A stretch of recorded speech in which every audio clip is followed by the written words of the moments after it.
Good evening, yarnies, dirty hookers, and fiber fiends. How are we tonight? Whoa, why did I do that? I never have that volume up. That was weird. Okay. Sorry, technical issues. Good evening, everybody. I don't think I have anything announcements to make beforehand. Oh, one announcement that I made. Hey there, Llama. Let me check the chat real quick. I saw people in here. Hey, Gary. Sophie was first. Gonna lurk. Okay, thank you. That's fine. Thank you for the lurk, Sophie. One announcement is I did adjust the channel point redeem for the donkey song. I took the Traveling Chatter's advice, and they are now at 50,000 instead of 100,000. So I did make that a little more reasonable. But again, it's still only one per stream. We're not going to be doing it all stream long. Need to do some schoolwork, so you'll be working. Yes, thank you, Lilac. I'm glad you're here, and focus on the schoolwork and not me. Thank you, Lilac, for the hydrate.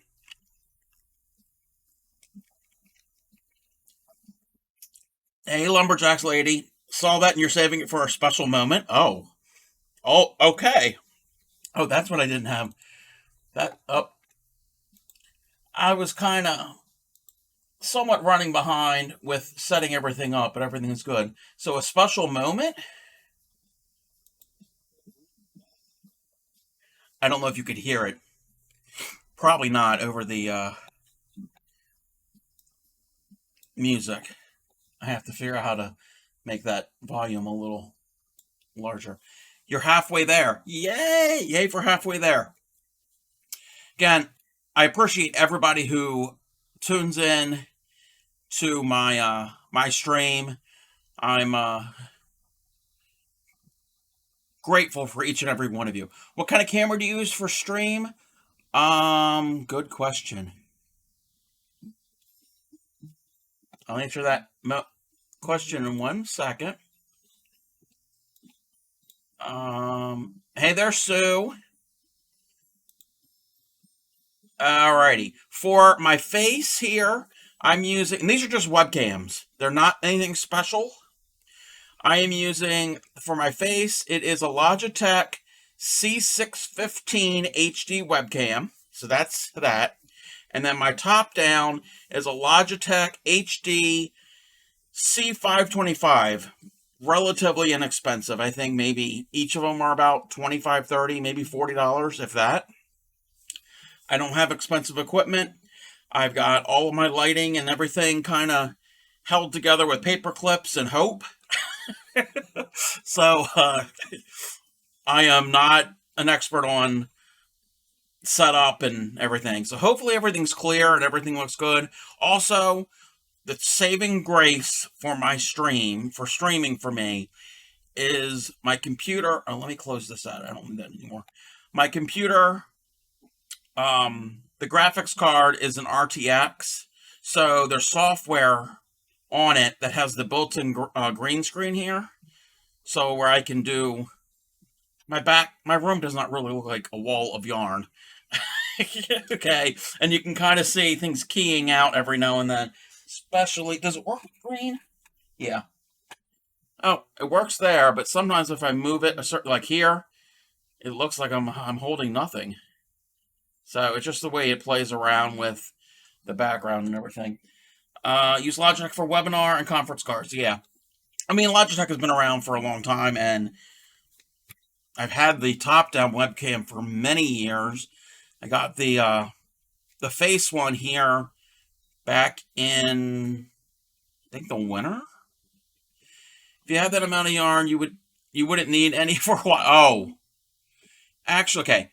I have more yarn than what would be pictured there, but my cakes are not as big as my head. Oh, I have tons and tons and tons of yarn. You have no idea how much yarn I have. They're not all. It's not all in one spot, so I can't really take one big picture. But yeah, that's what I use. The top-down camera when I do the tutorials, it's held on with a really strong clip, and it's attached to a metal ruler.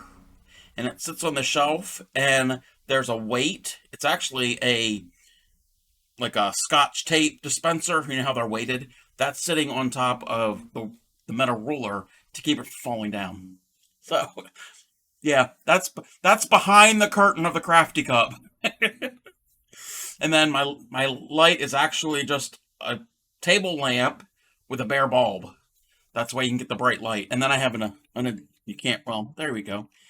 Then I've got a magnifying for up close. Whoa, one.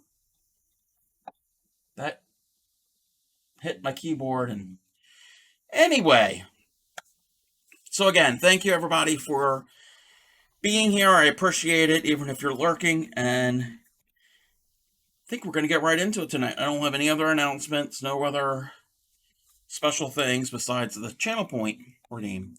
So tonight we're doing our cute little skull applique square. Words there. Never fails. Every time I go live, I can't speak. So this is a free pattern. It is from the blog Maria's Blue Crayon. There might be some YouTube videos on it. I'm not certain. If you would like oh, look at those cute little emotes. Is that a rabbit? Kind of. I don't know what that is. Kind of looks like a rabbit. And then the skulls. I'm relatively new to the emotes.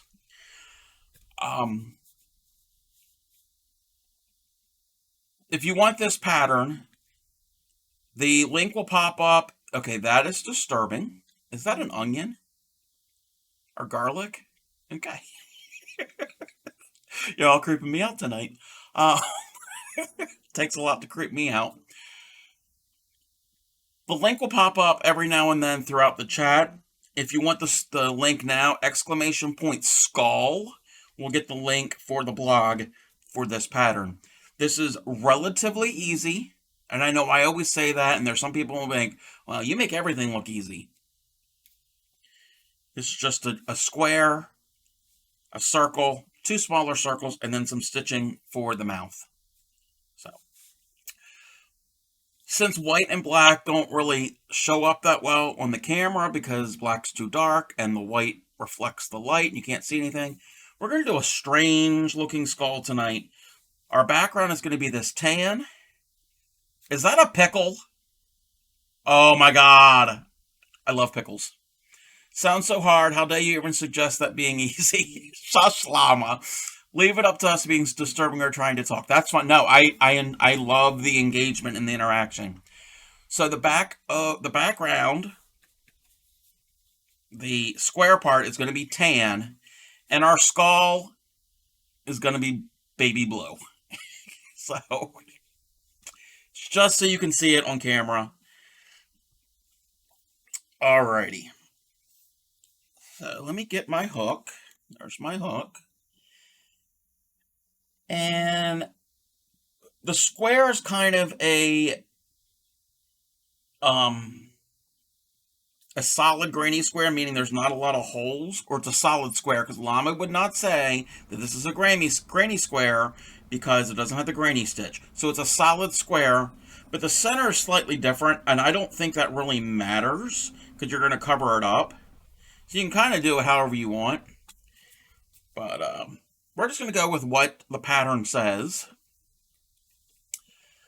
My voice just cracked.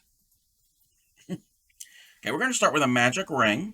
And if anybody's crocheting along with me, let me know. And I will slow things down to the point where you're not getting lost.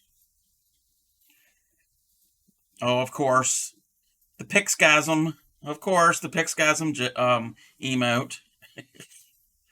Alrighty. So we're going to do a magic ring. We're going to chain 2. And that's just going to give us some height.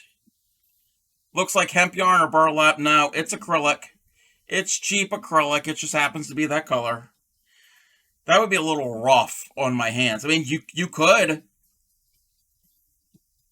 crochet with hemp fibers and that type of burlap fibers, because it's a fiber. Anything, you can crochet with a lot of different materials. So that chain 2 is just going to get our height, and we're going to do 10 double crochets into the magic ring. So there's 1, 2, 3, 4, 5, 6, 7, 8, 9, and 10. Busy gathering materials so I can gamble virtual currency to get an incredibly hot man. I can play it. Oh, alrighty. Well, you go. Be a nutcase from time to time? No, I like that. I like everybody being a nutcase. This is not a serious stream. This isn't like we have to be on our best behavior. We are 18 plus and we are the home of the dirty hookers. Alrighty. We've got our 10 double crochets into our magic circle. I've tightened up the magic circle a little bit just so it's easier to join. And I'm going to slip stitch into how do I make the circle so fast? Practice. Practice. It's not about speed. For anybody who is learning how to crochet, it's not about speed. It's about getting the stitches the right formed right and you're even out your tension. Dude's name is Dang Worcestershire Sauce 2.0. My boy's name Worsley. What? I need to replay that so it happened so fast. Bringing back the yarn nussy is a must. This is not it. Wait, no. That looks like something else. Did you want me to redo that, Gary? I can easily redo this.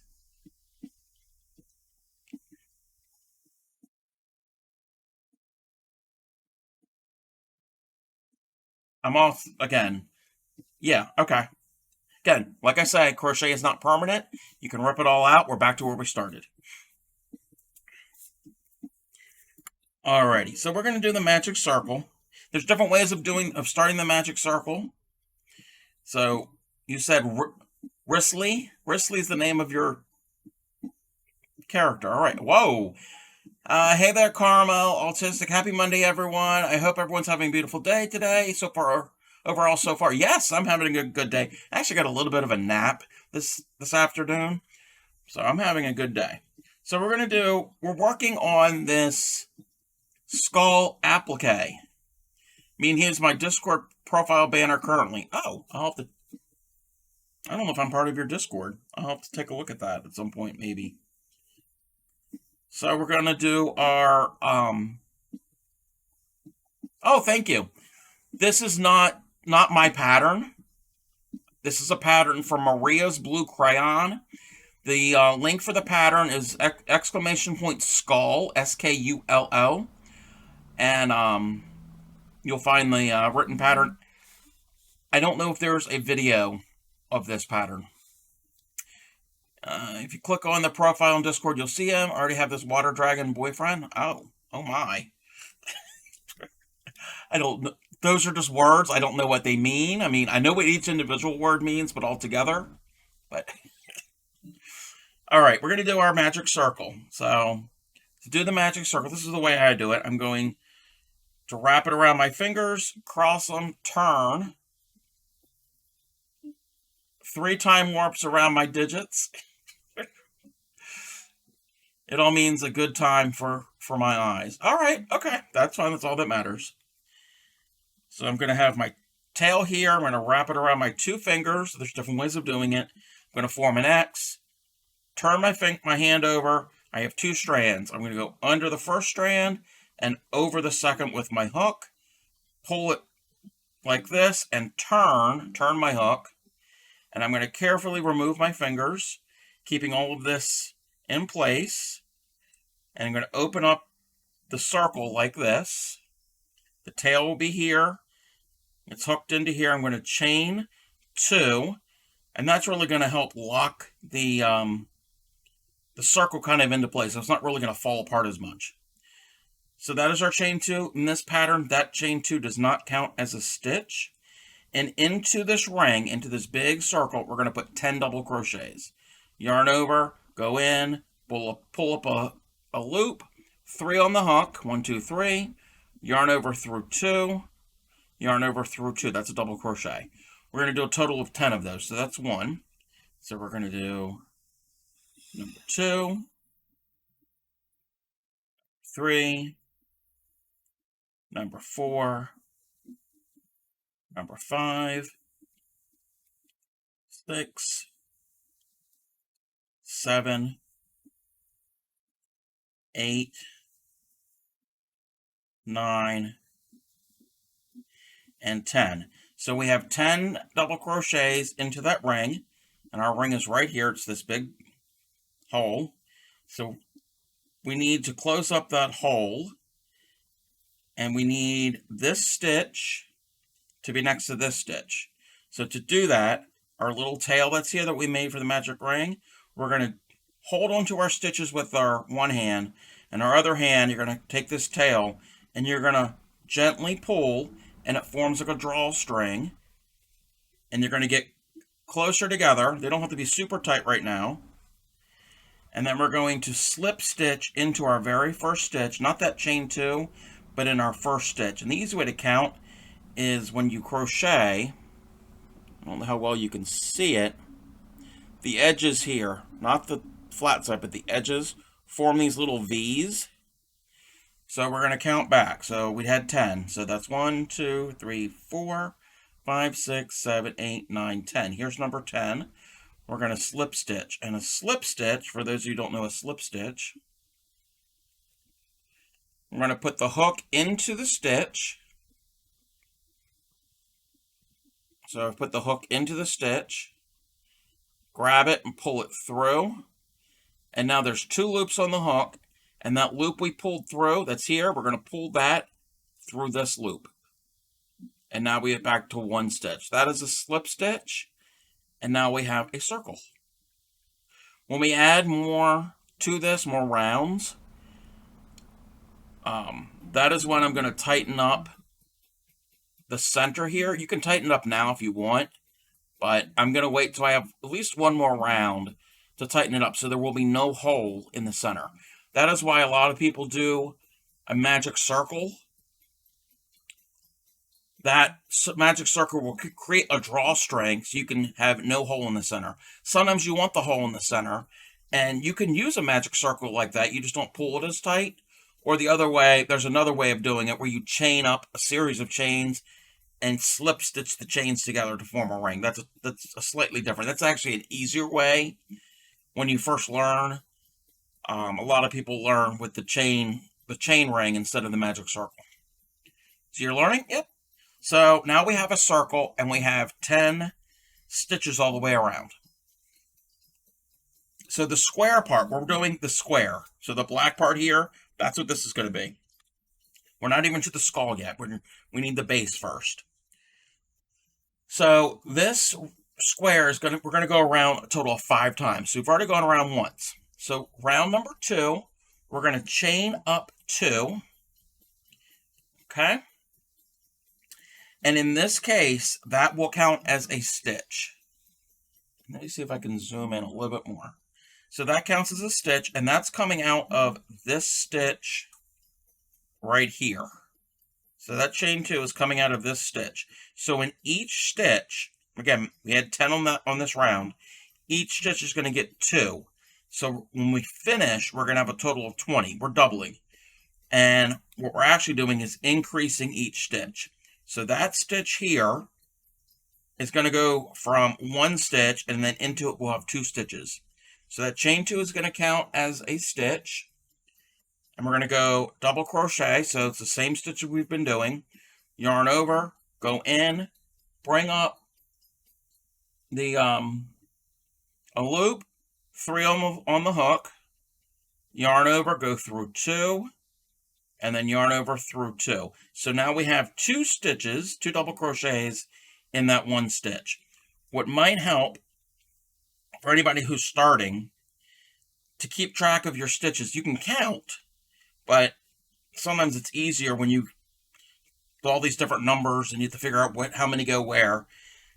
What I do is my starting stitch, I put in a stitch marker, and a stitch marker could be anything. It could be an actual stitch marker, or it could be a safety pin. It could be a scrap of contrasting colored yarn. It could be whatever you can put in there to slip through the stitch, and we'll mark it. So I know that is stitch number 1. So when I get to the end here, I will know where to join. And then also, if I need to count back to make certain I have the right amount. So on this round, we will have 20 when we finish. So we have 2 there. And then each of the next stitches will each get 2 double crochets. And to show what I'm doing here, the stitch is right here. This stitch is made out, there's a loop here. There's actually 2 strands there. And you can't really see it because it's kind of hidden in between the stitches. But there's a bottom strand here. We're going to go between the bottom strand and the 2 top strands. So that is where we want. We want to go into that little, I know it can be kind of difficult to see, but it's in that hole that's right there. Not down here. If you go further down towards the bottom, that's in between the stitches. That's a totally different stitch. So do a regular double crochet, again, yarn over, we're going to go into that stitch, that's the top, that's considered the top of the stitch, and then form the stitch. And again, each one gets 2. So we're just making a circle right now. This circle will turn into a square, believe me. When I first learned how to do some of these patterns, like how can you get a circle to be into a square? There's some magic involved. And I'm not counting here. I just know that each stitch gets 2. And I already know that the previous round had 10. And simple math, 10 times 2 is 20.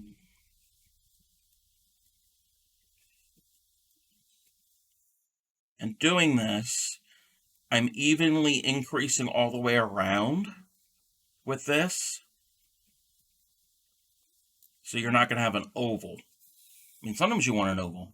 So there we have round number 2. I haven't joined yet. I'm going to count. 1, 2, 3, 4, 5, 6, 7, 8, 9, 10, 11, 12, 13, 14, 15, 16, 17, 18, 19, 20. Why do I have 22? See? Even I mess up. This is a way to start some hats, yes. Okay, did I mess up somewhere? Let me double check the round below. 1, 2, 3, 4, 5, 6, 7, 8, 9, 10. I think I had 11. I think I had 11 on the first round. That's why I have 22 now. Okay, guess what?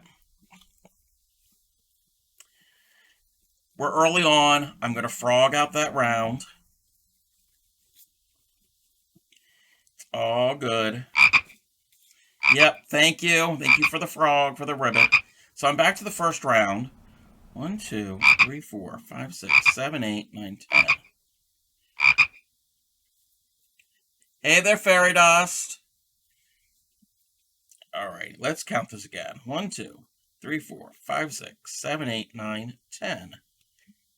Okay, I have 10. Maybe I went into that first chain 2. Okay, let's double check here.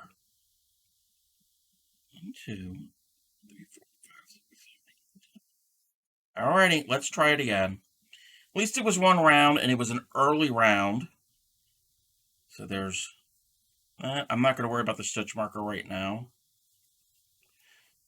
So there's 4,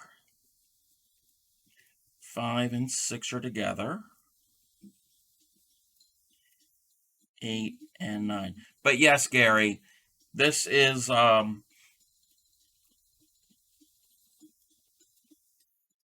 common way to start a a hat or a beanie. A lot of them were top down, where you start from the top of the head and work your way down. There are also patterns where you work. There might be some that are brim up. Some are also you work in a rectangle and then you cinch it up. So there's different construction uh, techniques. 1, 2, 3, 4, 5, 6, 7, 8, 9, 10, 11, 12, 13, 14, 15, 16, 17, 18. Oh, I know what I did. I know what I did. I went into this stitch here, and this is a false stitch. This is where I joined from the previous round. So that that doesn't count. You have to get some forest green and brown, my two favorite colors. Yeah, I do like forest green and like a chocolatey brown like that. I do like those colors. Alrighty, so I've got my 20 stitches, and I'm going to slip stitch in the top of my chain 2, because on that round, that chain 2 counted as a stitch. And I'm just going to slip stitch to join. And now we have 2 rounds. Now I feel comfortable enough cinching up that magic ring, because since you're not going to see it, because the skull is going to cover it, it doesn't really matter too much on this project. But if you have a project that you don't want to see, that you're going to see the center of it and you don't want to see the hole, this is where you would worry about cinching it up. So I'm going to pull my loop so my stitches don't come out. I'm going to flip over. I'm going to find this tail here. I'm going to hold on to my work, and with my other hand, I'm going to grab the tail. Yes, we grab tails here. And I'm going to pull real tight, not so tight that the yarn snaps. And that's cinched up the hole, and now there's no hole in the center. Then later on, now I can do it now or later on, I can weave this in so it won't come undone. But we have closed up the center. We're going to go back to our stitch, and we're going to do round number 3. Round number 3, we're going to chain up 2, and this is where we're going to turn it into a square. And the next stitch, so how do you close the hole between the connecting stitch and the next row?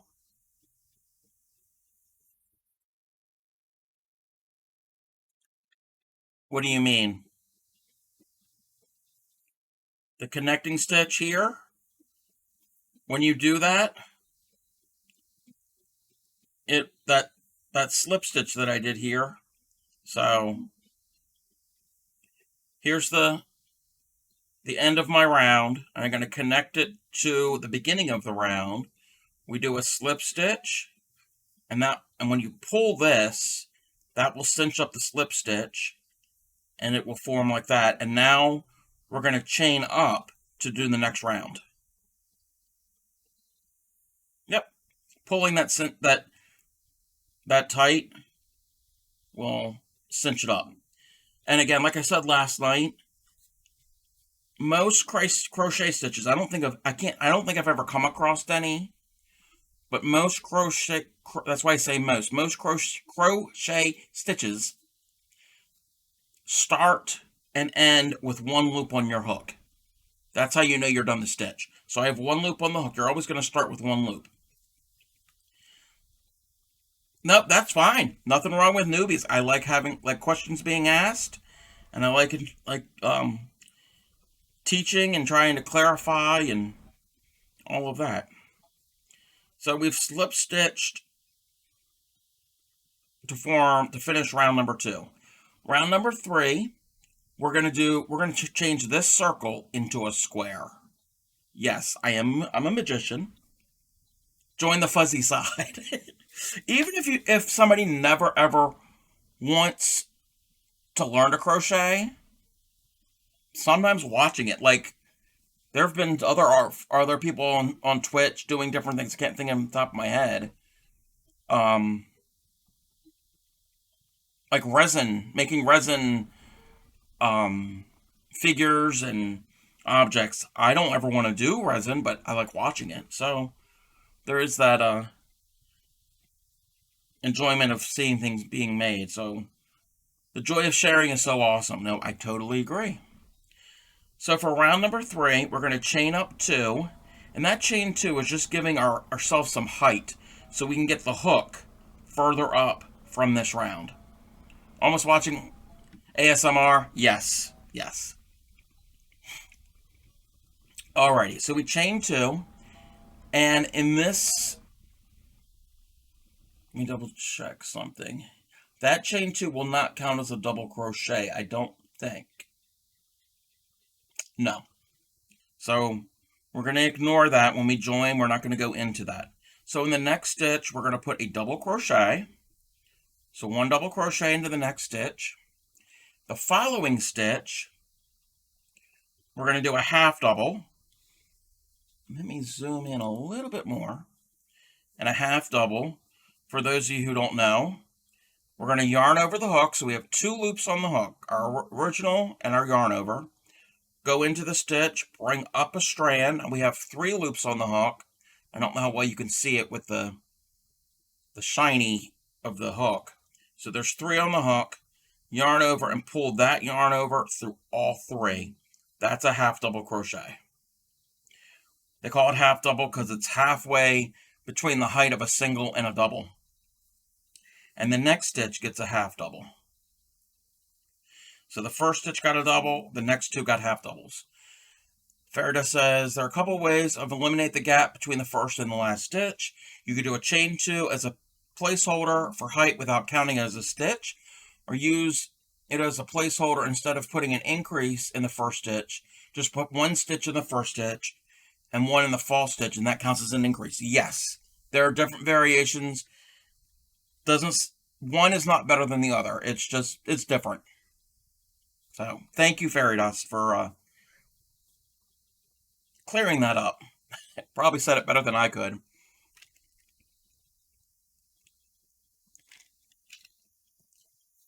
Alrighty. So our first stitch had a double. Our next 2 had half doubles. And then the next stitch gets a double. And this is going to be a side of our square. Since the stitches are shorter on the sides, visualize if this is a side and that's a side, and then same thing on the other side. You want them shorter than you want the corners, because the corners need to be longer to reach that same distance. My brain just had a quick fuse spark. I do get that, but not sure what those stitches look like. I totally understand. I know it's a totally different language. It really is. Yes, yeah, what Faridas was saying. It's learning a new language. Alrighty, so that stitch got a double crochet. And then this next stitch, this stitch here is our special stitch. Had to stop crocheting and lay down, got restless leg. Well, I hope you feel better, Sue. Yeah, go lay down and take care of yourself. This next stitch is as a special stitch, because that is going to be our stitch where all of our corner will be stitched into right there. So into that 1 stitch, we're going to do this combination. In 1 stitch, we're going to do 2 double crochets, 2 chains, and 2 double crochets in that 1 stitch. And I'll show you what that looks like. Also read through the side effects of my new meds. It's a symptom. Oh. Well, hopefully it's not a symptom that's a bad symptom and it's going to cause... Yeah, definitely talk to your doctor if that's going to be an issue for you. So in that stitch, okay, imagine if your legs spontaneously started doing the foxtrot. Fairy dust. He's always the joker, always the joker.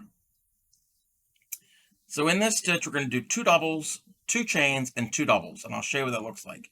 yarn over for a double, go in, bring up the loop, yarn over through 2, yarn over through 2. That's a double. Now we need another double. So there's our 2 doubles.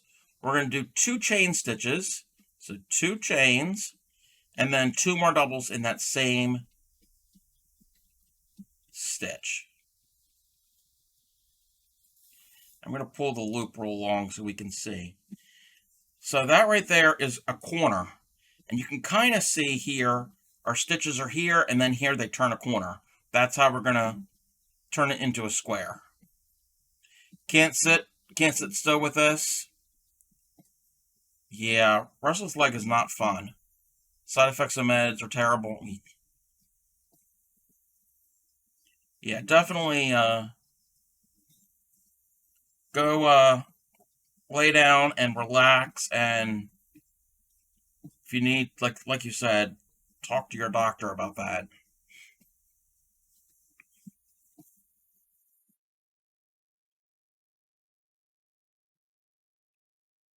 Yes. So what we're going to end up doing, we're going to do the same exact thing on the other 3 sides to make an actual square. And then the next rounds that we go around, we're going to keep doing basically a similar type thing to keep it a square. So once we establish a square, then we can keep going. There's different ways to start a square. You don't have to start with a circle.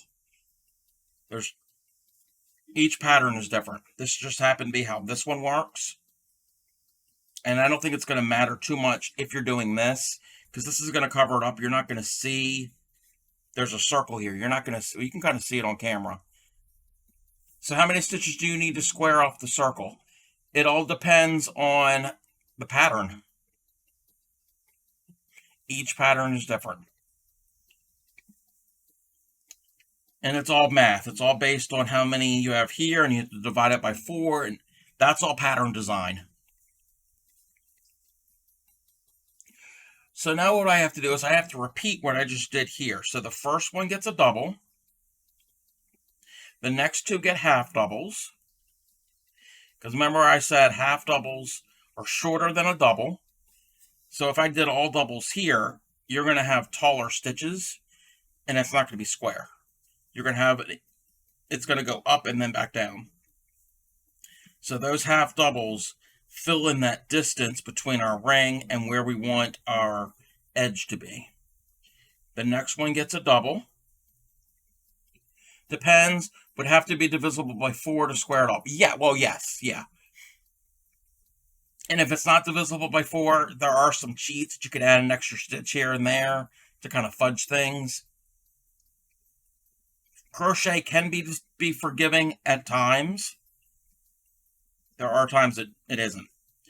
So that's our side. Our side is a double, 2 half doubles, and a double. And then the next stitch is a corner. And in our corners, we're doing 2 doubles, 2 chains, and 2 doubles. So 1, 2. So there's 2 doubles in that one stitch, 2 chains, and in that same stitch we worked into, we're going to put 2 doubles, 1 and 2. It's very common on a lot of squares to do a 2 double, a number of chains, sometimes 1, sometimes 2, sometimes 3, it all depends on the pattern, and then 2 more doubles. That's a very common corner in a lot of squares. So we have our second corner. The next stitch gets a double. The next 2 stitches each get half doubles. 1, and then the second stitch, and then this next stitch gets a double. So again, those half doubles are for our sides, and then the doubles that are there are increasing the size to get to our corner. Making you want to work on the granny squares? Yeah. Granny squares, well, as you know, Fairy Dust, granny squares are our favorite here. At least they're a favorite with me. I know a bunch of other people like them. And this is kind of in the family of a granny square. It's not the granny stitch, but it's in that family. And you can see right here, there's the circle part, and I'm turning it into a square. You can already see it. So we're now ready to do a corner here. So this next stitch gets 2 doubles, 2 chains, and 2 doubles in that one stitch.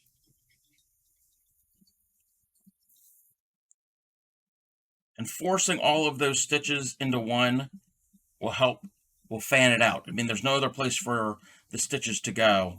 So that's why you do a bunch like that. Hey there, Mama Rita. How are you? Yes, yeah, this is a variation of a solid granny. It's just you started out as a circle. I don't know why they decided to do that. Thank you for the follow, Beanie. I appreciate it. Welcome to my channel. If anybody's new, I am the Crafty Cub. Tonight, we are working on this skull applique square from the blog Maria's Blue Crayon. I mostly crochet here on the stream. In the new year, we will be doing other fiber arts and maybe some other stuff, but mostly fiber arts. So we're going to do this cute little applique. So what we're working on at this point is the square part. So anything that's black here is tan, just because black doesn't show up on camera. Yes, happy Monday. So we just did a corner. The next stitch gets a double. The next 2 get half doubles. 1 and 2. The next stitch gets a double. Did I count right?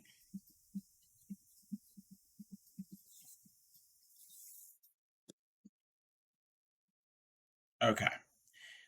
What I'm going to have to do, and I might have fudged it here or here and there, or the pattern might be a little off, but I think I might have had to fudge it on the black one. So I need a corner here. So there's no other stitch. I'm going to have to go into this false stitch. It's not going to make a difference because it's going to be covered up in this case. And really, it's not really going to make much of a difference. So there's that. I'm just going to pop in my corner. The pattern could have been a little bit better. And actually, you know what? I'm going to say screw it, because they don't count this chain 2 as a double crochet. I'm going to count as a double crochet in this pattern. So instead of doing another double, I'm just going to consider that as the double, and I'm going to slip stitch into the top of that chain and join. Sometimes you have to make a little adjustments. So we went from a circle to a square. That was round number 3. Rounds number 4 and 5, you don't really have to worry too much about different stitches and different counting. So rounds 4 and 5, and I will count this chain 2 as a stitch. So that is a double crochet. That's going to that chain 2 is going to count as a double crochet. And then in each of these stitches on the side here, we're going to put a double until we get to the corner. So 1 double per stitch.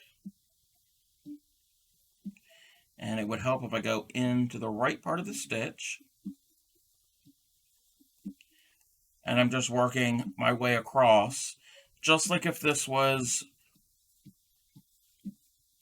I was doing rows, you just do 1 stitch into 1 stitch. So each one got a double.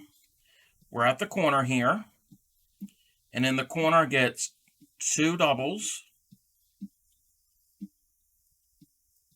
2 chains, and 2 doubles into that space. I didn't show that that well. Let me back it up. And when I mean into the corner, I'm going to go into this corner space, this large hole where my finger's coming through. That's where we're going to stitch into. We're not going into the chains, we're going into that space to do our double crochets.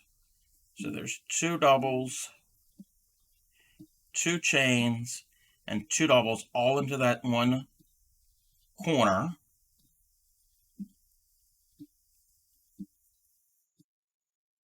Let me pull that out. And that is going to form our next corner. If that makes sense to anybody who's confused. Hopefully it does.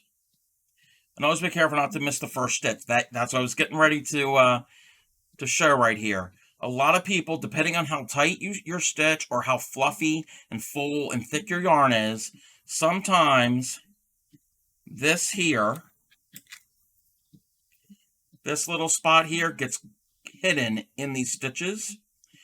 And I mentioned it last night that an anatomy of a stitch, most stitches of like a single crochet, a double crochet, a half double, look like the letter P. So you got the post here, and you've got the top of the stitch is right here. Kind of looks like the letter P. If you're left-handed, I'm assuming it's going to be a backwards P. I'm assuming, because everything's mirror image.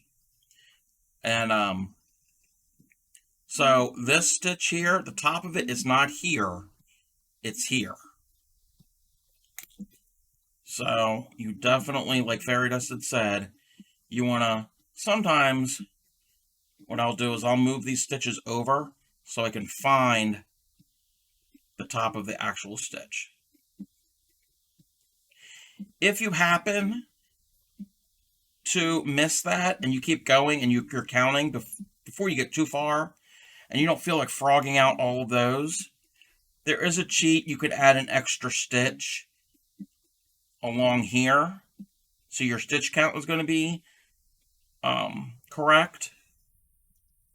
But I try not to do that. I try to put the stitch where it needs to. That is, unless the pattern is, if the pattern's really complicated here, if you're doing multiple different things, then no, you can't do that. But if you're just doing doubles all the way across, you can get away with adding an extra stitch. It all depends on your pattern.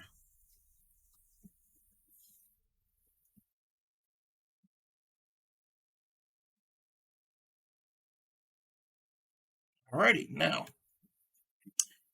I'm ready to do the next corner. So 2 doubles into the corner, 2 chains, and then 2 more into the same corner.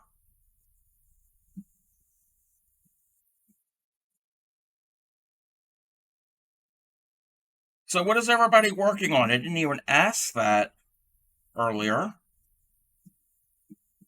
I really need to make a little notes or a little checklist of things that I should touch on as I'm streaming.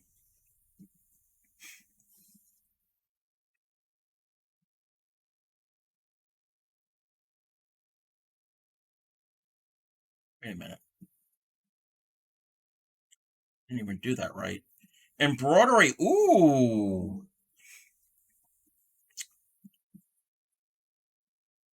What type of embroidery are you doing? I think you had mentioned it before. I can't remember what specific type of embroidery you said.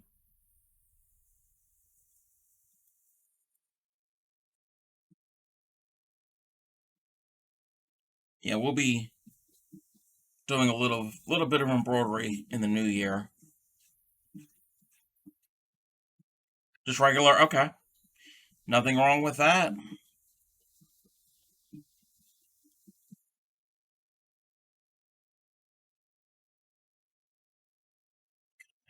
Stitches are a little, this yarn has been used so many times, so it's kind of raggedy.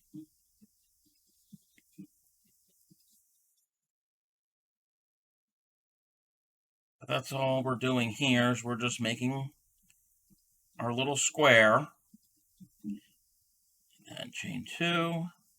So this is coming to the end of round number 4, even though, thank you for the bits. Hey there, Krusty Customs. How are you tonight? And then, like Fairy Dust had said before, don't forget this last stitch that's right here. And now we can join with a slip stitch to join. I'm pretty good. We're working on this cute little skull applique little square. I'm making the square part. This is, anything that's black on here is going to be tan in my sample tonight, just so we can see it. So we're going to do tan, and then the skull part, the white part, is going to be blue, so we can, because cameras don't like certain colors, and it just reflects all the light off of that white, and you won't see it.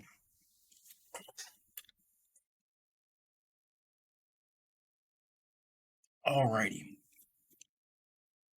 Now we're ready for round number 5, our last round of this square.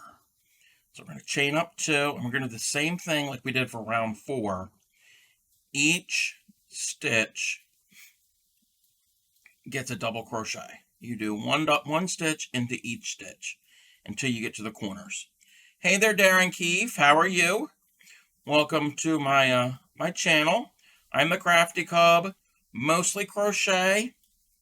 There will be other fiber arts and art forms on the stream in the near future. But I usually teach, like I'm doing tonight, we're teaching this cute little skull pattern.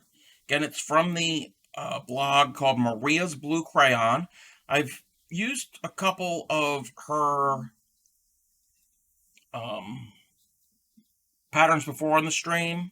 A lot of the applique patterns have come from her blog.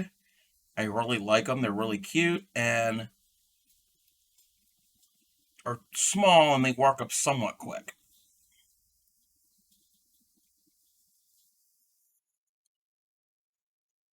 Just working our way around this square. We're going to have an ad in about a minute. The ad is going to last a minute. So everyone stick around. When we come back from the ad, I'll probably finish this when we're on ad break. This is also a good time to stretch fingers if you're crafting along with me. Stretch your arms, stretch your back, stretch anything that needs to be stretched. Get something to drink, get something to snack on, use the restroom, all of that good stuff. And like I said, the ad break will be real short. I have it set for about a minute, 1 minute every hour, so it's not too annoying. But sitting through the ad does help my channel, so I appreciate everyone that does that if you are not a subscriber. That's definitely helps my channel by watching that short little ad. So I will be back right after this break, and when we're on break, I'll probably finish this up or get more of it done, and then we will do the skull part. So don't go away, everybody.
Welcome back, everybody. Again, thank you for sitting through the ad.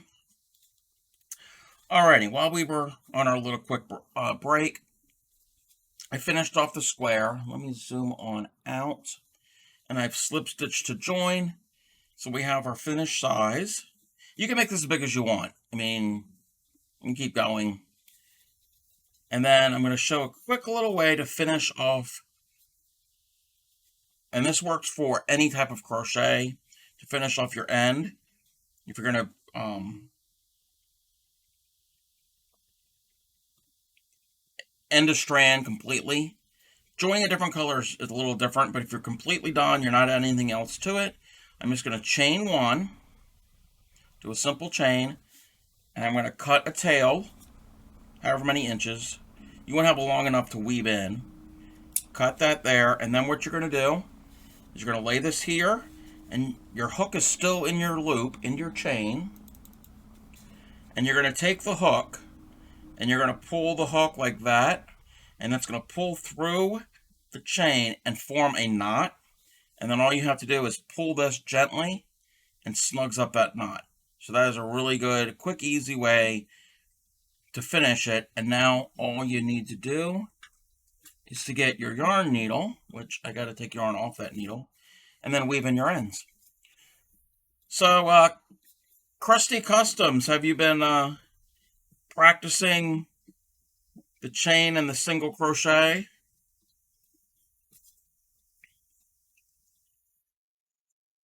What I'm going to do is I'm just going to weave in my tail here in the center, because I've already cinched up the center.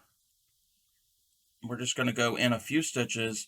Usually if it's in the round, if it's the magic circle, I go around in the same direction that it was coming out of. Just continue it around a few times, and then I'll go back, not actually go into the same under the same loop, because that'll just come right back out, but go back in a little bit, and I'm keeping my needle parallel to the fabric and not going down, so I don't want anything to show on the front, even though it's going to be covered up in this pattern. But it's just good practice to do it that way. Do it for a little bit, and then you can go back one more time in another direction, and that usually will secure your tails. And I'm going to cut real close to it. I'm not going to cut into the fabric. I'm just going to cut the tail real close. And that one has been secured, and I'm going to do a similar type thing for the other end. I'm going to flip it on the back.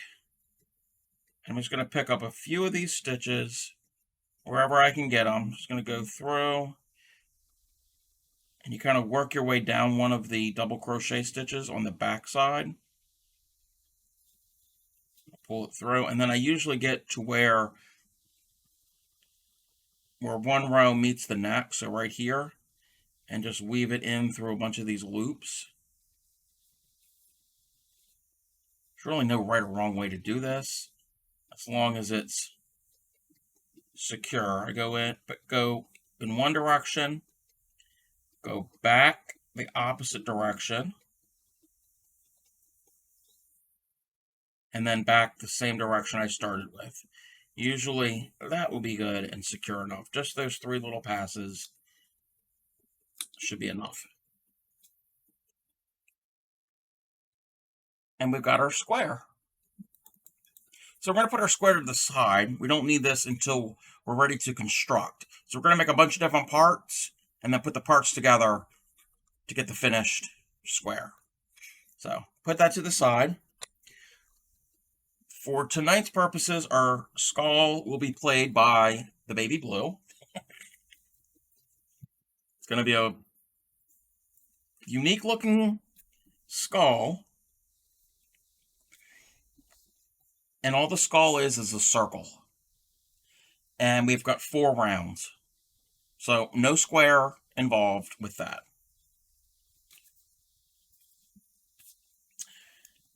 So we're going to make a magic ring again, like I showed earlier. We're going to see, we'll start off with a magic circle. Yes.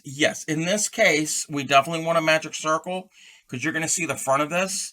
And unless you want a hole in the middle of your skull, which could work, But this is going to be kind of cute looking, so I don't want the hole to be open. I want that all to be cinched up. So we're going to start with a magic circle. So again, to do a magic circle, this is the way I do it. There's all different ways of starting it. I put the tail in my hand. Yes, we put our tails in our hand here on this channel. Wrap around 2 fingers, make an X, turn your hand. I'm going to secure this string between my fingers, and then we're going to go under that one strand and over the other. We're going to grab it with the hook, pull it through, and turn the hook so now the hook is facing up, and then carefully remove your fingers. And this is the part that's the confusing part. Keep it on the hook, and I'm going to chain 1, and that's going to help it stay together. So we've got our magic ring, and you could have it twisted, it doesn't matter. Just as long as you're going to be stitching over both the tail and the ring, so these 2 strands, when we do this round here. So this first round is 10 half double crochets.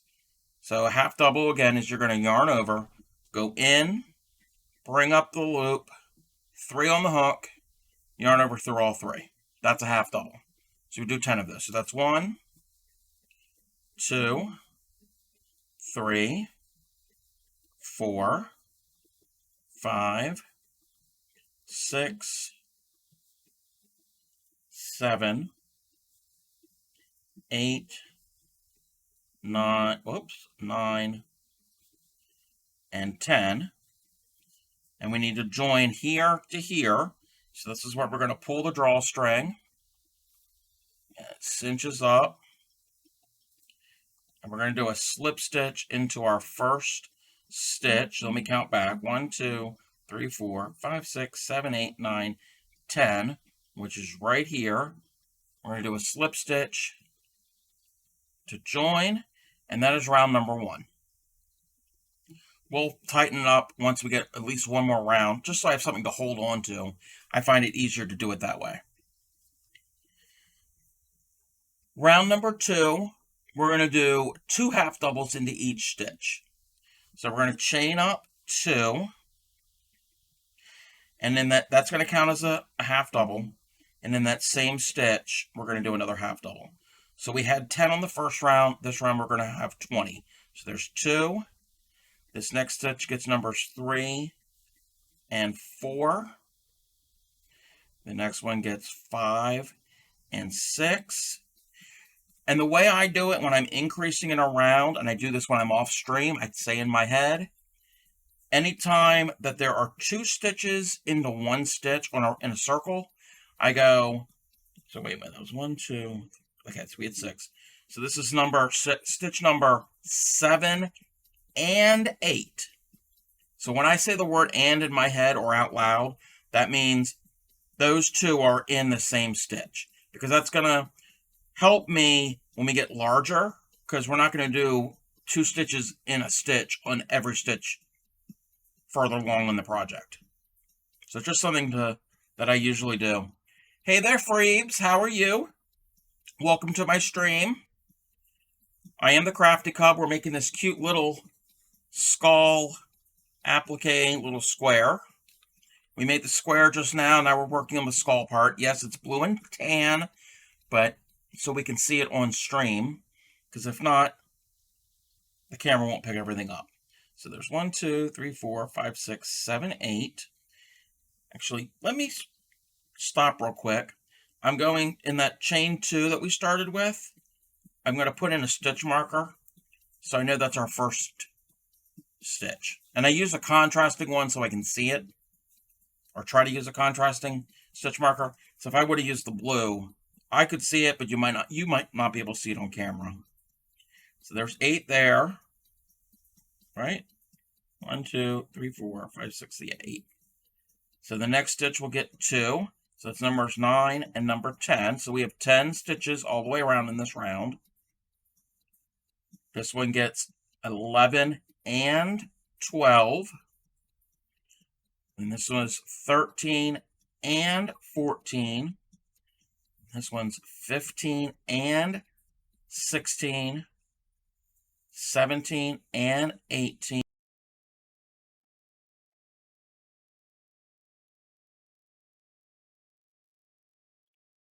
Um,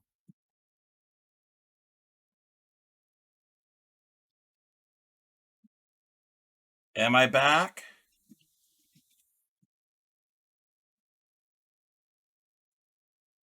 Okay, hold on a second.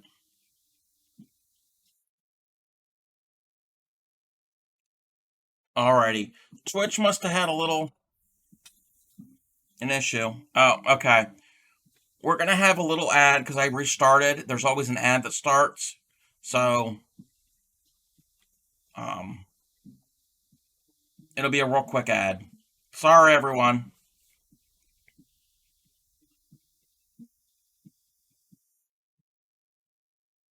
I'll hang out here until it comes back. I'm not gonna go put the ad screen up.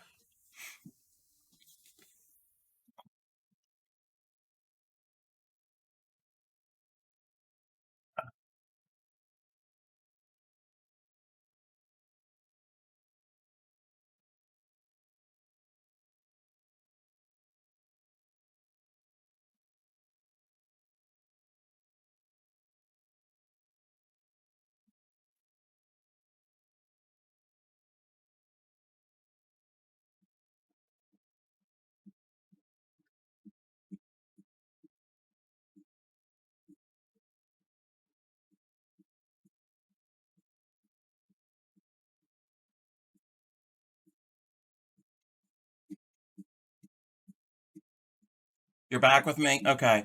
It says ads are gonna start again, I think. I think they're gonna start. Yeah, I had to stop the stream and restart it. So I don't know what was going on.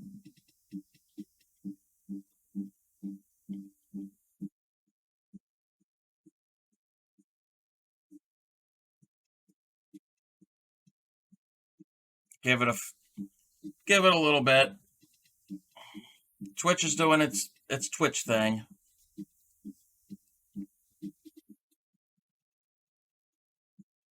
It's a pain.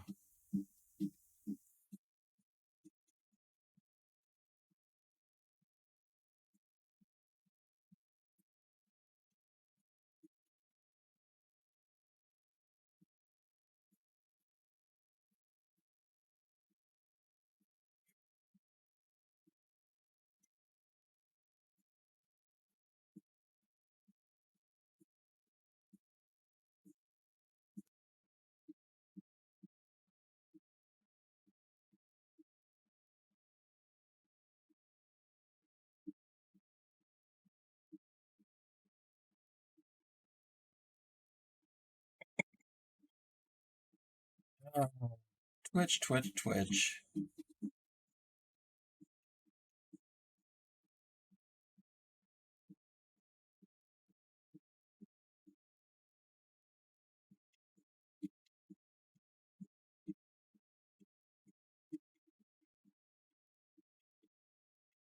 Okay. I think everybody's back. If everybody's back, I'm sorry about that. Between the glitch and the Twitch goblins and the ads, and because every time I start up again, it automatically does the ads. So again, sorry about that. I don't know what the issue was. Must have burped and farted at the same time. Yes. Twitch be twitching, tweaking, and having all kinds of hissy fits. Yeah. Alrighty. So I don't know what y'all missed, but all I was doing was I did 2 doubles into each stitch around. So we had 10 in the beginning round, 20 in the next. And this stitch is a false stitch. We don't stitch into that. So we have stitch count is important, not just stitching in all of them. It's counting your stitches. So I have 20 there, and I'm going to slip stitch where the stitch marker is. Okay. I'm going to move the stitch marker out of the way and try to get the hook in there next to the stitch marker. do a little slip stitch. I can remove the stitch marker now. And that is round 2. I'm going to wait until this is all the way done to cinch up the center, because it's only 4 rounds and we've done halfway. So only 2 more rounds. So round number 3, we're going to chain 2. That counts as a double crochet. I mean a half double crochet. And in the same stitch, we're going to do another half double crochet. So before we go any further, in this pattern, round 1 had 10, round 2 has 20, round 3 is going to have 30. So we have to add 10 stitches evenly around, 10 extra stitches, I should say. 10 extra stitches evenly around to get 30. Because again, 20 plus 10 is 30. So to do that,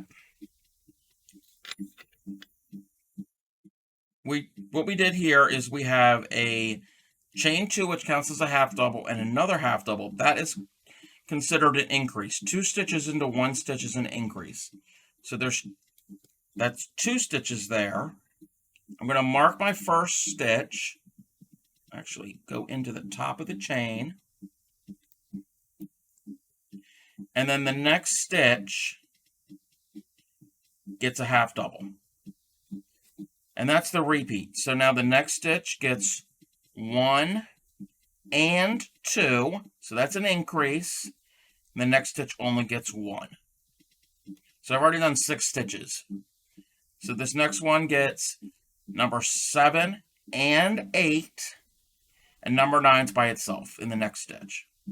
The next stitch gets number 10 and 11. And then the next stitch gets number 12. Anytime we do 2 stitches into 1 stitch is an increase, and we're going to do that 10 times around. So we're going to add those extra 10 stitches evenly around. That's how we do that. So this is 2 here. I even lost count. Was that 12, 13? I don't know. 1, 2, 3, 4. 1, 2, 3, 4, 5, 6, 7, 8, 9, 10, 11, 12, 13. Okay, we have 14 now. And then 15 is by itself. 16 and 17. And then 18 is by itself. 19 and 20. 21 is by itself. 22 and 23. 24 is by itself. This next stitch gets number 25 and number 26. And then 27 is by itself.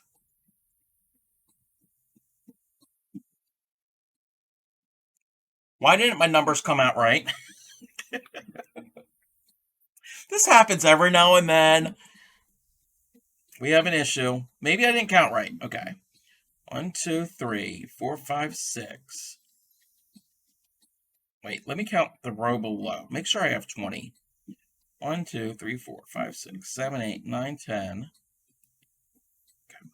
1, 2, 3, 4, 5, 6, 7, 8, 9, 10, 11, 12, 13, 14, 15, 16, 17, 18, 19, 20.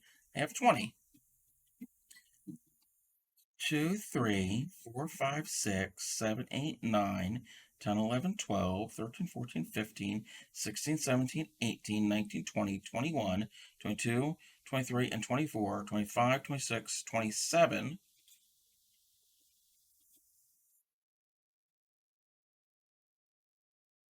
Okay. For some reason, it's going to force me to stitch into the false stitch. Screw it. I don't care. So we have 27. The next one is 28 and 29. And we're going to do number 30 in the false stitch. Normally you don't do that, but screw it. It's just yarn. It's not that big of a deal. The world's not going to end because I stitched into a false stitch. I don't know why the count was weird. Maybe I did something wrong. I don't know. So I'm slip stitching to join. I have 30 stitches. Again, count is important. And now we're going to do a similar type thing for round number 4. So the first round had 10, second is 20, then 30, and now this fourth round, our last round, will have 40. So I'm going to chain up 2. Oh, I know what I did. It all worked out. I know why I messed up. It's because when I started the round, I forgot I did 2 in that first stitch, but then the next stitch I skipped. So again, it all worked out. I almost threw my double-pointed knitting needle. That would have been dangerous. Alrighty. So now we're going to go from 30 stitches to 40. So that 2 chains counts as a half double. We're going to do a half double in that same stitch. So that's our increase. The next stitch is right here. And my stitches are tight. So getting in there is kind of difficult. So that's the third. And then that's number 4. So let me explain again. For one stitch, we'll have 2 half doubles in it, and then the next 2 will each get 1. And that's the repeat. So I have 4 there. And again, 4 times 10 is 40. So we're going to do this 9 more times. This next stitch gets 2 stitches, and then the next 2 each get 1. And that's all half doubles. I hope I haven't confused everybody, because I've confused myself. So that's 8. The next one gets number 9 and number 10. 11 is by itself, and 12 is by itself. 13 and 14 are together. 15 is by itself, and 16 is by itself. If you notice, every time I do those little groupings, 4, 8, 12, 16, they're all multiples of 4, because we're doing 4 stitches at a time in these little groups. So that was 16. 17 and 18 are together, and then 19 and 20 are each in their own stitches. 21 and 22 are together. 23 is by itself, and 24 is by itself. 25 and 26 are together. 27 is by itself. 28 is by itself. 29 and 30 are together. And then 31 is by itself, and 32 is by itself. 33 and 34 together. 35 is by itself. 36 is by itself. And then we got 37 and 38 are together. And then 39 is by itself. And 40 is by itself. And there is a false stitch there, because I did it right that time. Probably can't see it. Well, yeah, you can see it's right there. So that was round number 4. We have 40 stitches. We're going to slip stitch to join. Actually, we're going to go and slip into the top of that chain 2. We want to go into the chain, so it makes a little bit cleaner of a join. Remove the stitch marker. And this is as big as the skull is going to be. So I'm going to chain 1. I'm going to leave a little bit of a tail and cut. And then like I did for the square, I'm going to pull this. That knots it and cinch it up. And then we're going to do the cinch up for the magic ring. I'm going to hold onto my work and pull that. And that has cinched that up. We're going to get our yarn needle and going to weave in.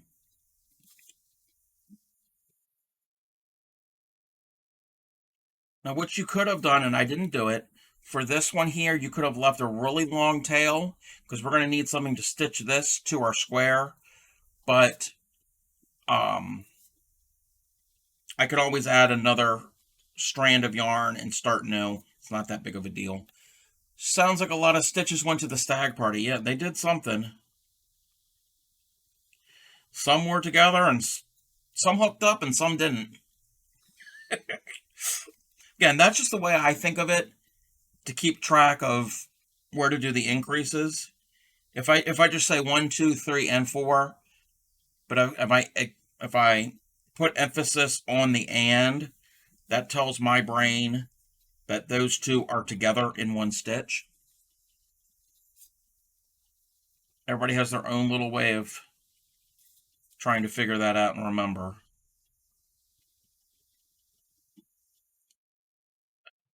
Going to weave in my ends. Normally, if I would have left this really long, I wouldn't have weaved in my end because I would have used that to stitch it onto the square. But I wasn't thinking ahead. Not the end of the world. We'll cut a long piece for when we go to stitch it onto the square. So we've got our shapes. It's like we're in elementary school. We've got our square, we've got our circle. But we need to add some more circles. We need the eyeballs. And we're going to use the tan again. Again, this is a strange looking skull. We're going to make two of this, and this is a simple round. It's one round circle. We're going to start with the magic circle again. Let's do the magic circle. I'm going to do this. Okay, yeah. Do the magic circle. We're going to chain one to kind of lock the circle kind of together. And into that magic circle, we're going to do 7 half doubles. So 1, 2, 3, 4, 5, 6, 7. I'm going to pull this closed a little bit. I'm going to slip stitch, do the magic circle. Is anything like the hustle? Yes, but more modern. It's the 21st century version of the hustle. 2, 3, 4, 5. So we're going to slip stitch into our first stitch. And that's all we're going to do. We're going to chain one. I'm going to leave somewhat of a long tail there. Pull that through, cinch that up, and I'm going to cinch up the tail for the magic circle.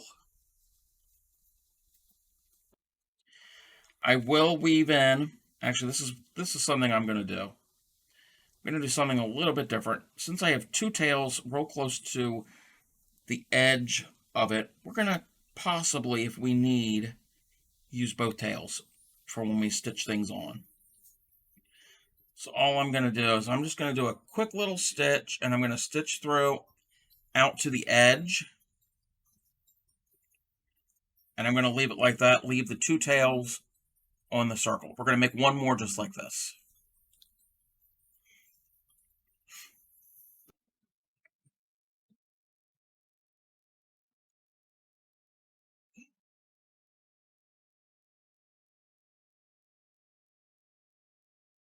We're going to chain one to kind of hold it together and do 7 half doubles into the ring. So 1, 2, 3, 4, 5, 6, 7. Pull that somewhat closed. Slip stitch to join. Do a little chain. Like that. Pull that through. Tighten up the magic circle. I'm going to do the same thing. I'm going to weave in my end so it's close to the edge of that circle. So if I run out of one, I have the other one I can use to stitch down. Now we are ready to do some construction. So we're going to start with one of our eyeballs. And I'm going to thread, and it just took it off of there, but I'm going to thread my yarn, one of the tails from the eyeball, onto my needle. And I'm going to find a place to put this. And I know it's going to be weird being these colors. We're not going to see the back of this, so it's not going to really matter what the stitches look like, because you're going to see the back of the square, not the back of the skull. So in this case, it doesn't really matter. You can do a running stitch. And now I'll show you kind of what a running stitch is. So I'm going to go down through and there's different ways of doing it. You can do a running stitch, you can do a whip stitch. I'm just going to do a running stitch because it's quick and easy. So I'm going to go through the stitch around the edge of the circle here, and I'm going to go through both layers, and it's come out the back side here. I'm going to pull, and I'm going to go just a short distance and come back up through both layers, and then go a short distance, go down through both layers, go a short distance. That's the running stitch.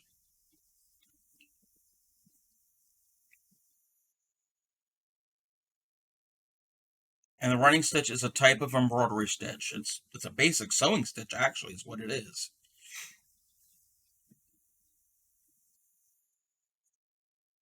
Okay, and back to where I started. I didn't need that other tail, so that's fine. I'm going to pull that to the back, and then what I'm going to also do is I'm going to thread my other tail, and I'm going to try to go through some of the tan. I don't want it to be too obvious. Goes through some of the tan and push that to the back, so all the tails just get snagged. Yeah.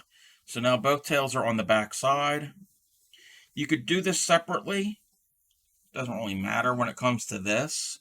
If you're doing actual embroidery, I probably wouldn't do this. But I'm going to put both strands into my needle. It's going to add a little bit of a bulk, but that's fine. It's just for time. And I'm just going to stitch through a couple of these stitches to secure the tails.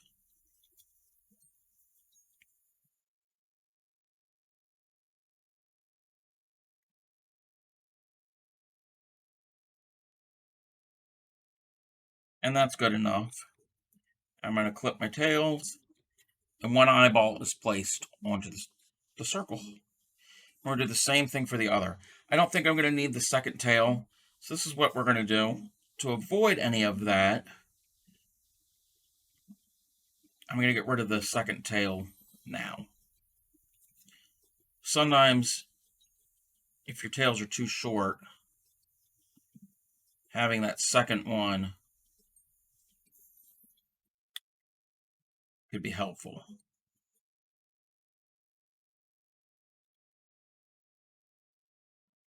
Get rid of that. That goes into my snibble jar.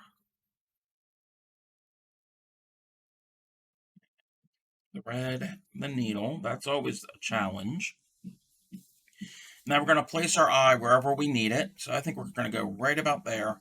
We're going to do the exact same thing. Just do a little running stitch all the way around.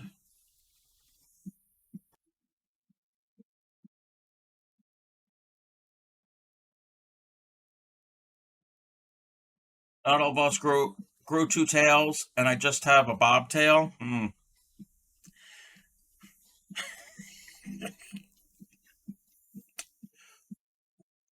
Alrighty.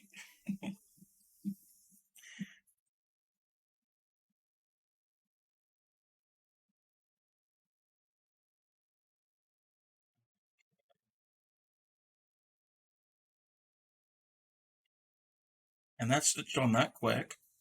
And I'm just going to go through and just secure the end like normal. Well, not normal, like we did for the first one. Just so it doesn't come completely undone. Okay. We got our eyeball. This is actually frightening to have it in these colors, but now we're going to do a little bit of embroidery like Mama Rita was doing. I don't know if you're doing this stitch, but I'm going to do some embroidery stitches.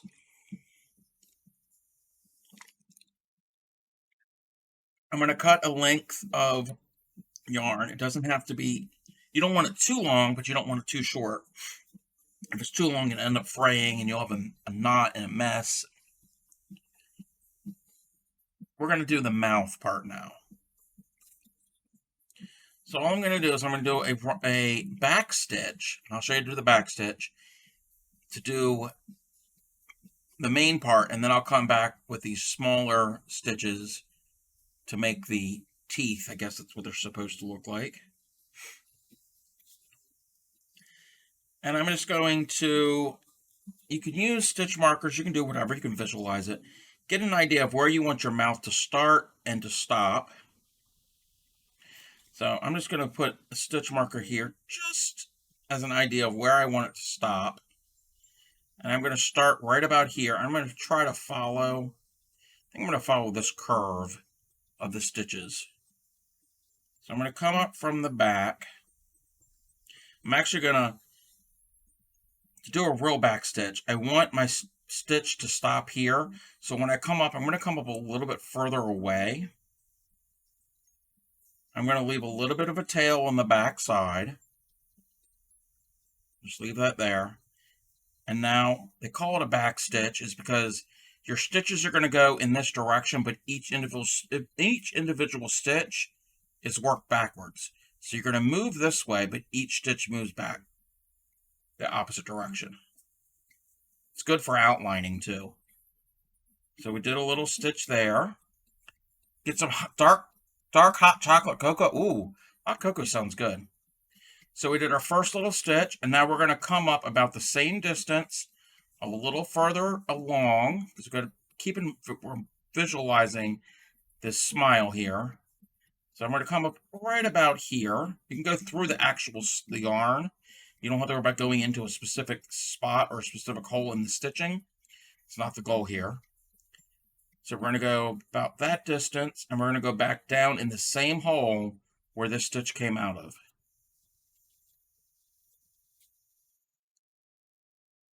And we're going to do the same thing. We're just going to keep traveling in that direction, but each individual stitch goes backwards. That is back stitching. And also your first couple stitches, you can tack down your little tail here, which I'm going to end up coming back the other way. I'll probably tack it down with a little extra stitch on the back. Just going to go along and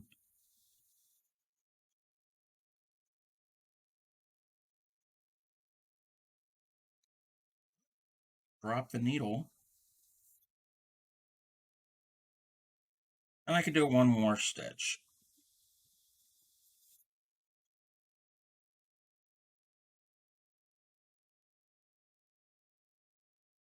All right, so there's the smile.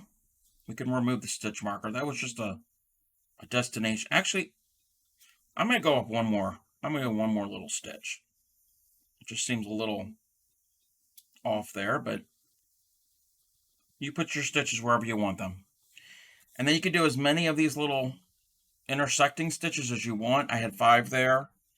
5 sounds good. So I'm going to see where I want it. I want this one here. I'm going to come up.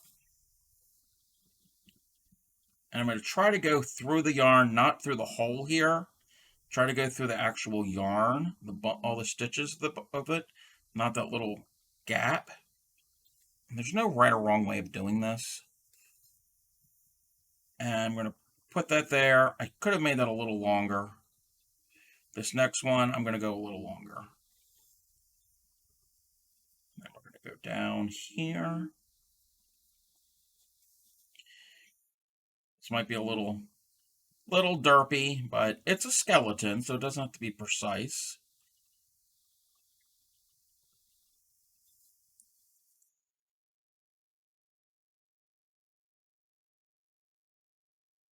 Try to get your distance however long.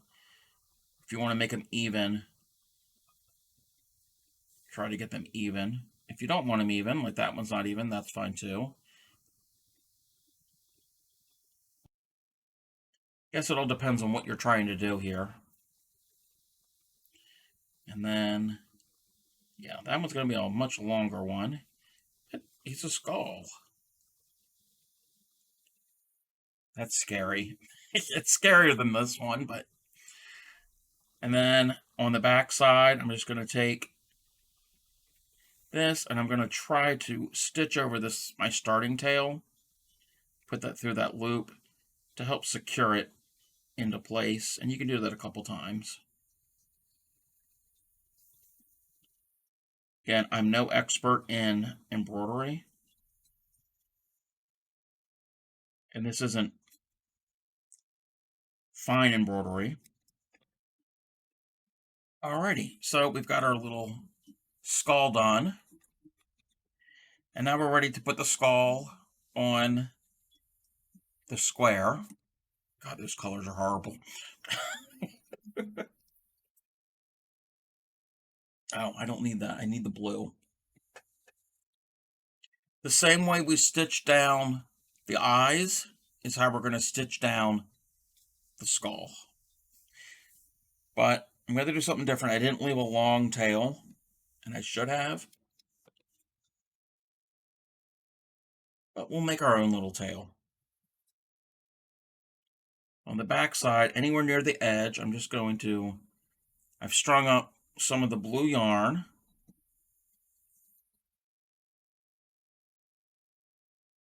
Leave a bit of a tail here. You can tack it down and secure it however you want. It's all going to be hidden. So I did a little simple little stitch. Alrighty. And what I'm going to do is I'm going to come up through my edge right here. I'm going to place this where I want it. Now, if this is going to be like on a blanket and you're going to see the back and you're worried about that, don't do what I did here where you can kind of see some of the stitches. You're only going to want to go through the top layers of your work and not all the way through to the back. If that doesn't matter, then you can have your stitches exposed on the back. Depends on what you're going to use this for. So we're just going to do a little running stitch. So I'm going to go through, and what usually helps me, I get a big old safety pin here. I'm going to line up the magic circles on both pieces just to center it. Oh, that safety pin's all bent up, so we're not going to use you. Get a better one. And I'm just going to safety pin my two pieces together just to hold them in place so they don't move around.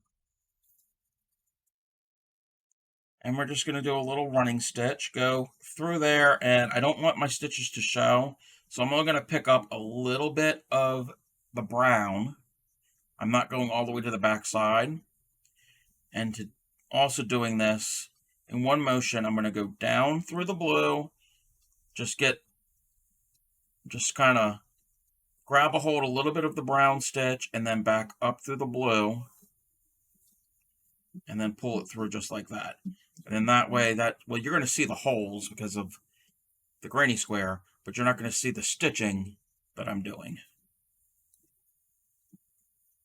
And your stitches don't have to be real tiny. It's yarn. It's not real fine thread. So that's not a big concern with this. Obviously, if you're using embroidery floss or fine threads, then you want to have your stitches to be a little bit smaller. But we're not crocheting with embroidery thread. There are people that do that. I don't see how they can do it. I can barely use crochet cotton. Alrighty, I made a little knot here and I didn't mean to. I guess my tail was too long. Solve that. I'll just make this. Yeah, that's better. Probably cut too much.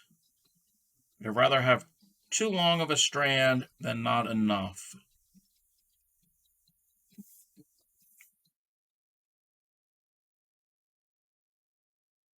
Just gonna do this stitch all the way around until it's attached.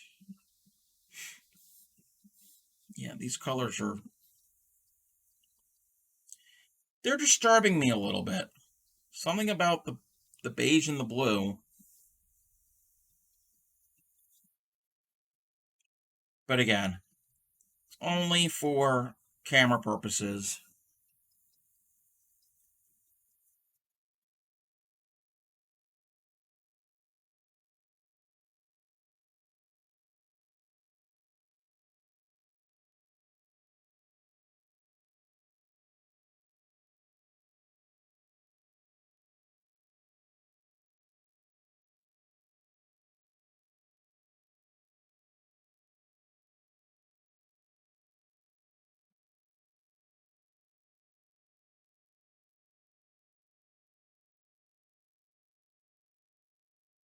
Didn't grab any of that brown.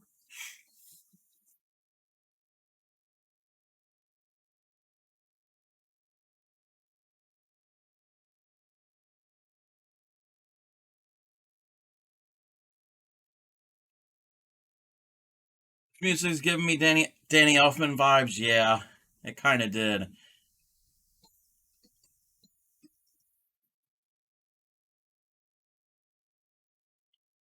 No, I like this. I don't even know where I got this playlist from. I just searched copyright free Halloween music or Twitch safe or YouTube safe Halloween music, and there's a whole bunch of them. Okay. So now I've come to the end here. I'm just going to go back down. YouTube, yeah. No, these weren't on YouTube. Yeah, I'm not really certain.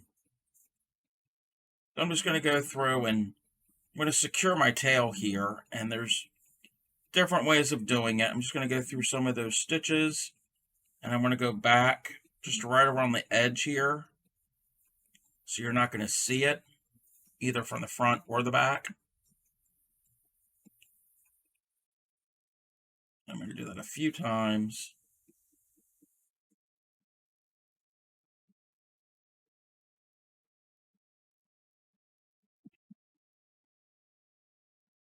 Cut real close. I can remove my safety pin. It was a punk square. Pretzel Rocks is also copyright free. Yeah. Unfortunately, that's a subscription, and I can't afford the subscription at the moment. Yeah, I've heard of Pretzel Rocks. So we've got our finished square. Again, something about this color combination is creeping me out. I think after I'm done streaming, I'm going to have to frog all this out because I don't really like looking at that. I don't know what it is. Maybe because it has a face, but it's just, yeah. But let's do this. Yeah, that's better. So that was the skull applique square. Like I said, it was relatively easy. And it's a good practice if you want to practice circles. Because you do the circle, and then you do the little circles, and the square itself starts with a circle. So that's a good practice for the circles. Do I want to work on the temperature blanket?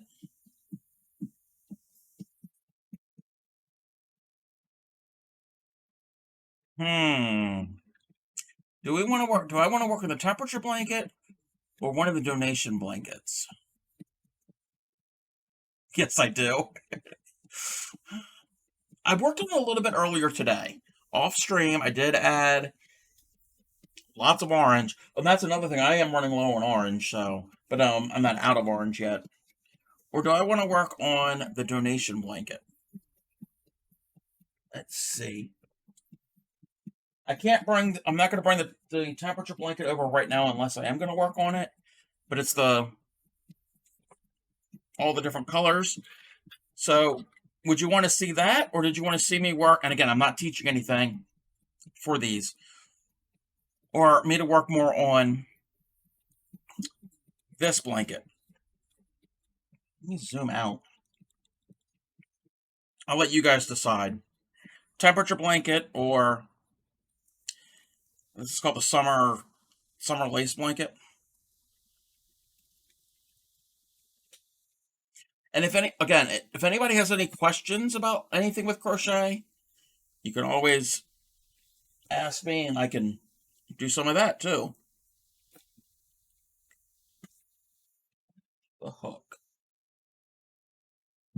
Where? Uh-oh. Oh, there's the hook. I'm a fan forcing others to finish their monster projects. Okay. So I guess it's temperature blanket, unless anybody else has any other objections to that. This is not a monster project, because when this is done, this is done. I guess it's temperature blanket. Okay, you forced me. It's fine. It's fine. So, and I've gotten into a little further into July, so it does need to be done. And I already do have the calendar um,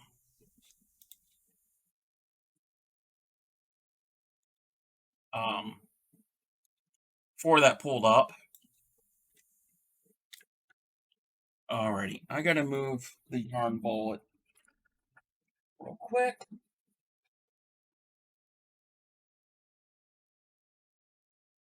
Stop doing the temperature blanket under duress. Yeah, it's because it's a monster. I don't know what I was thinking. Again, anybody um oh, it's gotta go around the other way. Grammy call the firemen. Yeah, I get saved from this monster. Um,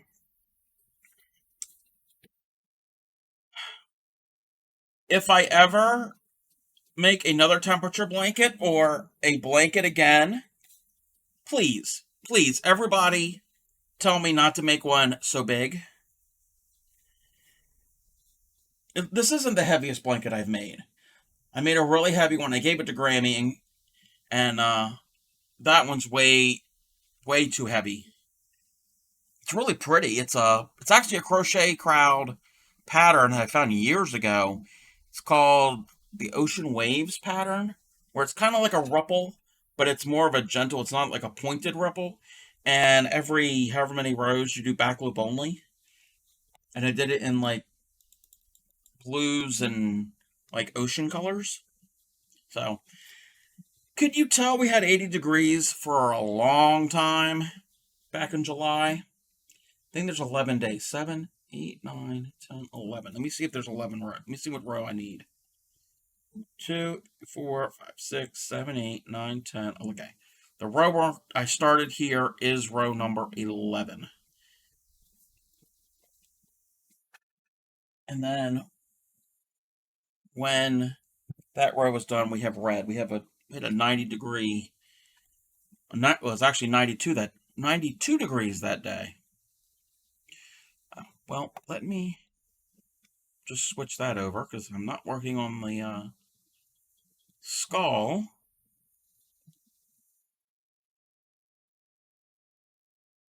But I hope everybody liked the skull. It was kind of cute.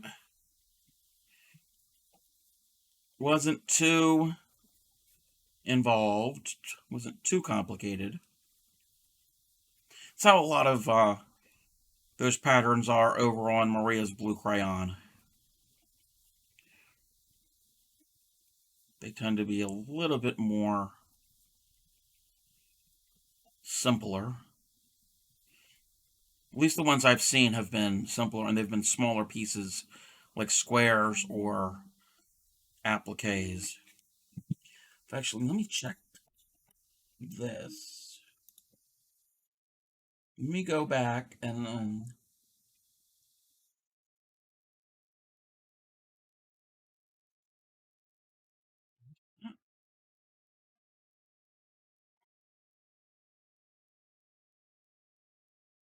I gotta scroll back big time. Come on. Oh, let me see.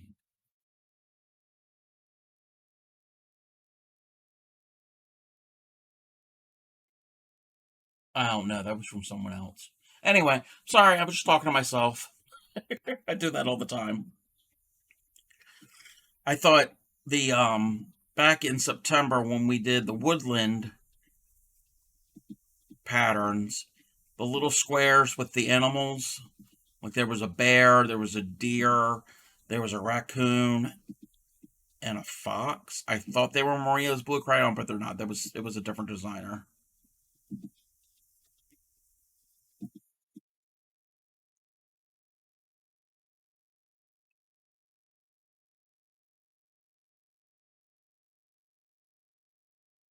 But oh god, move that out of the way.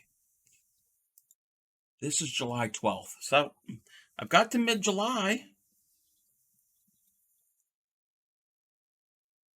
This is all the orange yarn I have. I have no more orange yarn. So when this is done, we're not going to get done tonight, but I do have to get some more.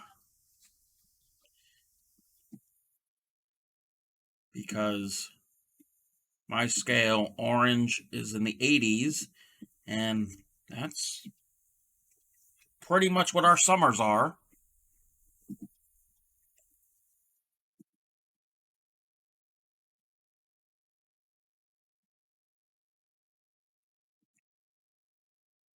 There's a few other things I need to get also.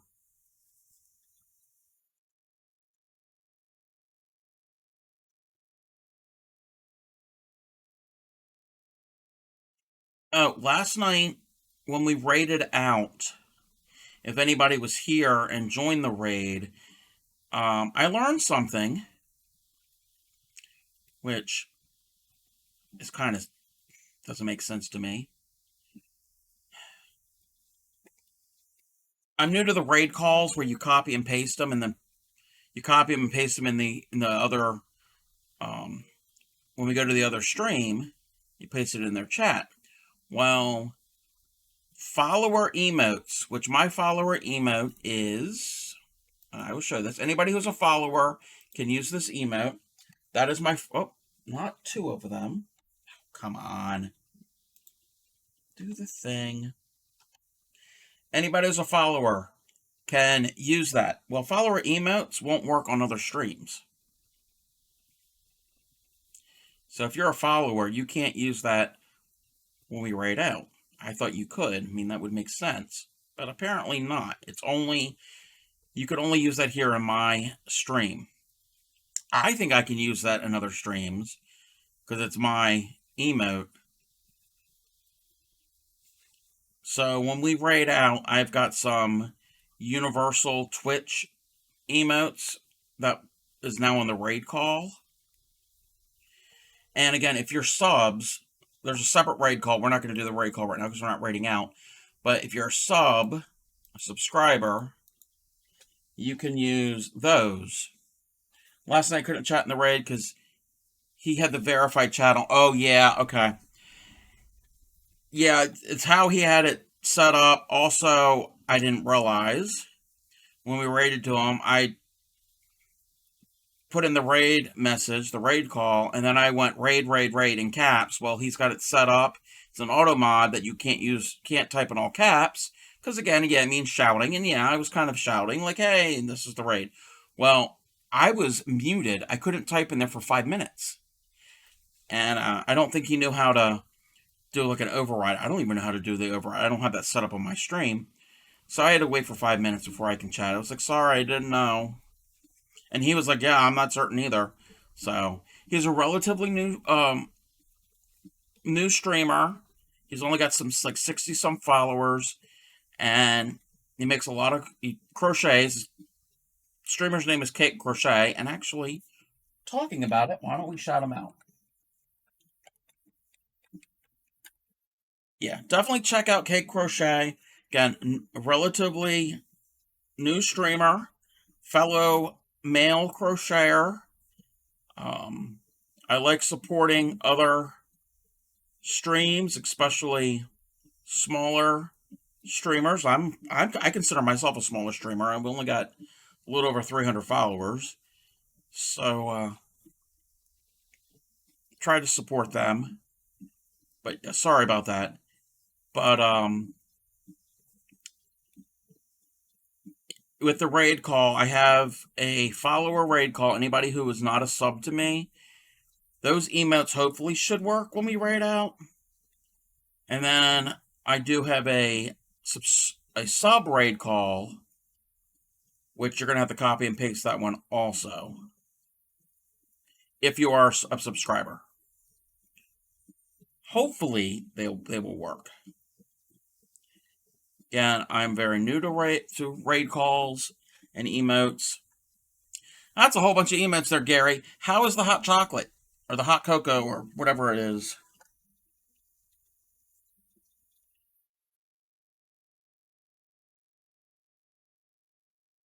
What do you mean the follower emotes don't work? They don't work for you here in my stream?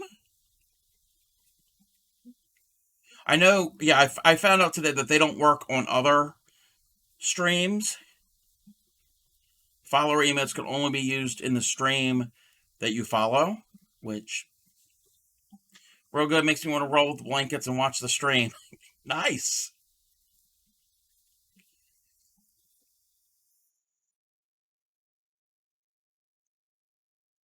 Because when you raid out,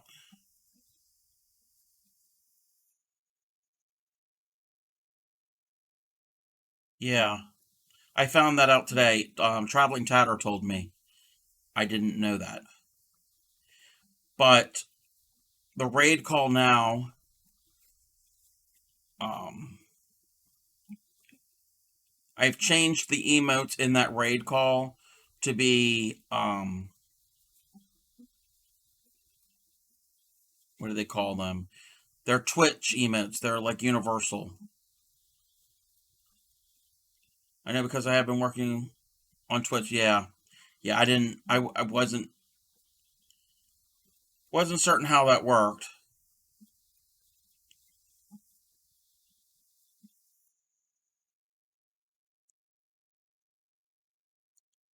but I'm learning. Like I said, I'm new to emotes and I'm new to channel point.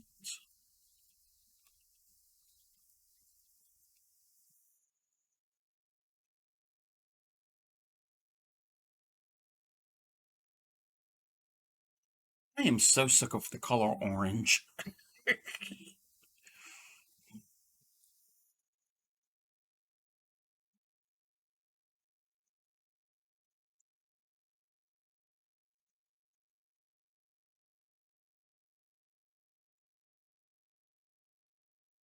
Super hot, dark hot chocolate you is the best. I'm not a fan of dark chocolate, but a little every now and then I'm okay with. And I always get unmodded in Cake Stream. I'm a bad hooker. Yeah. About to, oh, that was the music. I thought somebody. I'm like the witch laugh. I'm like, I don't have any witch sound chat commands. About to start streaming, so I'll be lurking for the rest of the stream. Okay, Lilac. I didn't know you streamed. What do you stream? Cocoa is different, has a touch of sweet to it. Oh, gotcha.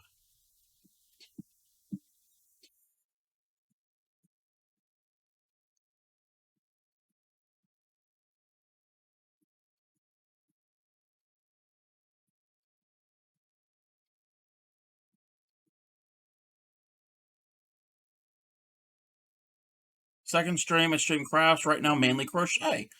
Very, very cool. I'll have to check you out sometime. While you're making grannies, yeah. Love some granny squares here. Not even on frame. Oh, we're at the end of this row. Got a little bit of a break from orange. Not really, because let me check something. 7, 8, 9, 10.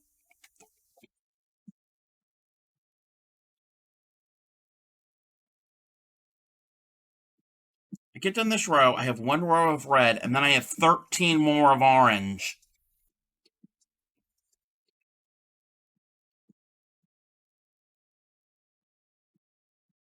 Which I knew there were going to be a lot of warm colors in the center of the blanket because it's summertime. But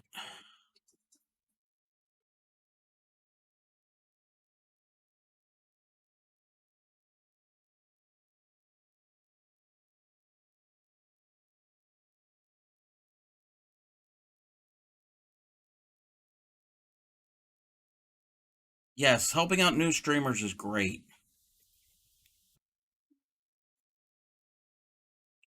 In fact, I know they said it's their second stream. We're going to do this.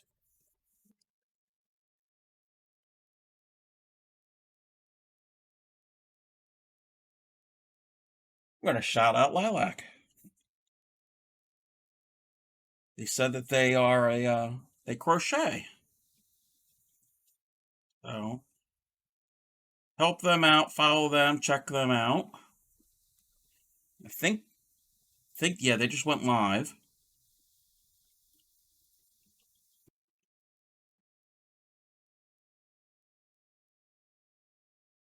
Do shout outs too. Yeah. I learned that.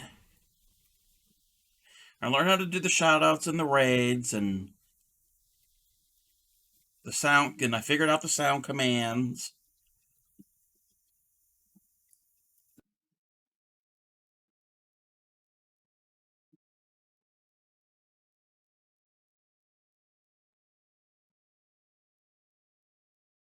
Okay. I gotta. Why am I doing that? Why am I doing that? Wait. 1, 2, 3, 4, 5, 6, 7, 8, 9, 10, 11. Okay. This frogging is good frogging. It's not it is a mistake, but it's not like I should have done that row, those stitches in the red, not the orange. Okay.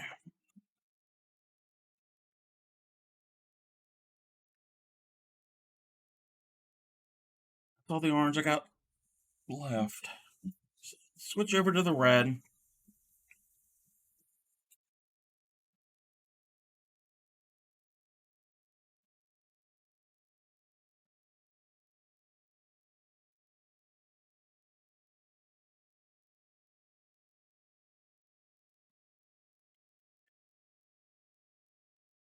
Now I can do the red. You might be able to, well, can't see at the moment because I'm still working on it. Once I get some of this done, we'll be able to see the stitch pattern instead of just a whole bunch of red. A whole bunch of orange.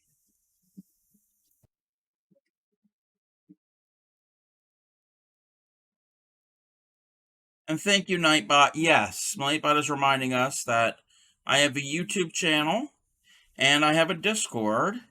You can go over and check those out if that interests anybody. Okay, this red is slightly thinner than this orange, but it'll still work. Okay, let me flip it all over. Yeah, my YouTube channel, it's all past streams. I don't edit any of them. I upload them. Tonight I'm going to have to do a little piecing together since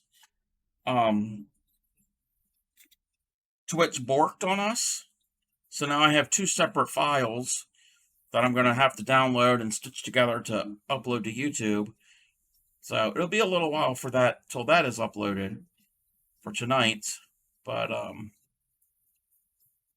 oh, they don't work on mobile. Huh.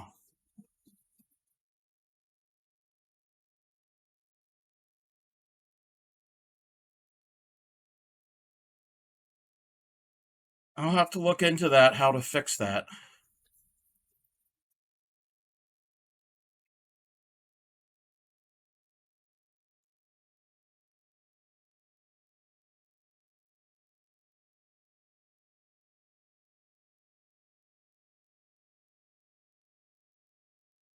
Yeah, I'm not certain why they won't work.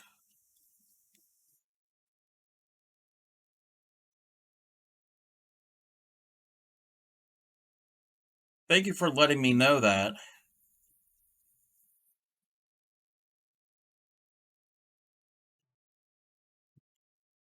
I need something to drink.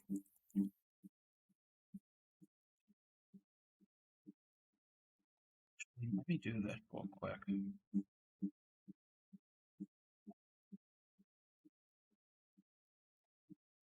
Yeah, the internet and the thing and all the things. They don't always want to play together nicely. This is going to be a very warm blanket.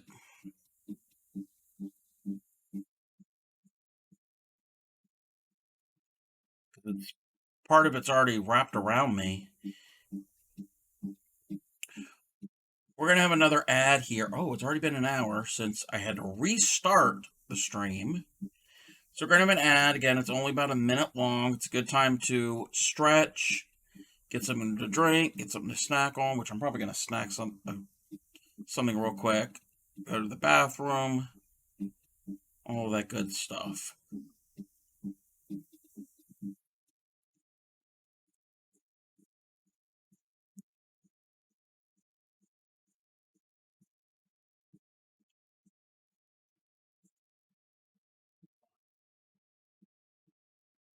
Alrighty, I will be back after this break.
Welcome back, everybody. Thank you for sitting through the ad. I had to get a little bit of a snack, had a few little crackers because I was a little hungry. All right, we're going to get back to this red, one row of red in the sea of orange. Had 3 ads. Yeah, that's all dependent on user base, user side. Sometimes I've been in a stream, gone to ad break, and there's been no ads. Some there'll be like 1 or 2. Some will be a whole lot more. So it all depends on different factors. I don't know. I don't know how they figure that out.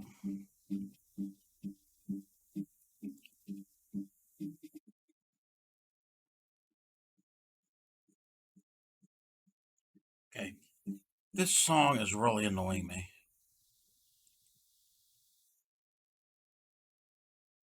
And 9 to 10 ads one time. I've had 12. Yeah.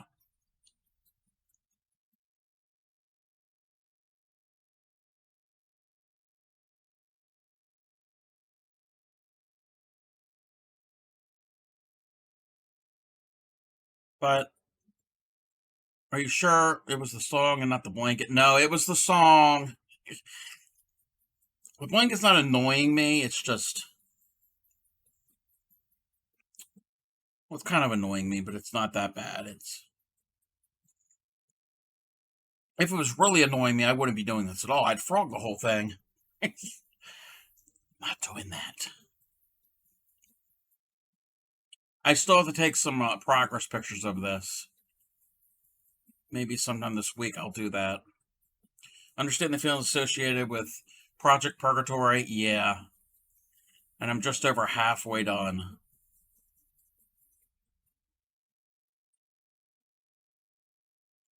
Main thing is playing a lot of catch up because I put it away for a few months. And I think I said this last night. I want to be able to use it sometime this year, this winter season. When you look back at what you're done is a good thing. Yes. Oh, of course. But yeah, I don't want to keep putting it off, and when I do get back to it, it'll be July, and I'm like, yeah, I'm not going to want to use it in July, obviously.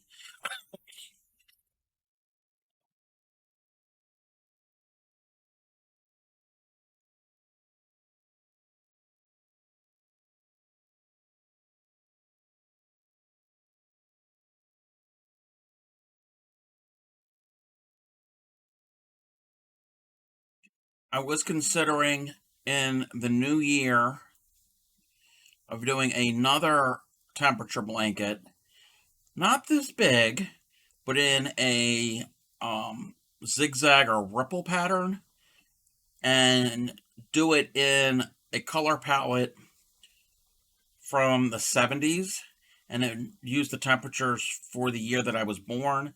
But I don't think I'm going to be doing that this coming year. Maybe in 2025? Maybe? You'll be sitting in your chair with it wrapped around. Yeah. Problem is, my chair has wheels, and I don't want to roll over this and rip it, because that would not be a good thing.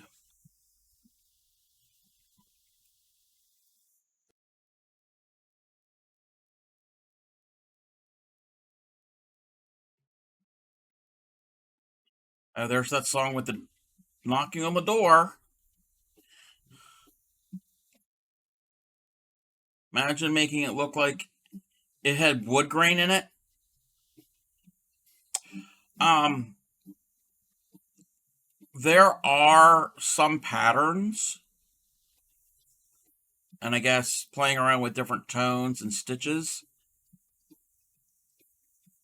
I don't know if I've ever seen wood grain, but you'd have to do really small stitches, and the piece would have to be really large to get that detail. But I guess it could almost be done. I know you can do similar type things with cross stitching to create that effect. You'd have to have a lot of different shades of your tans and browns to get the detail that you would need.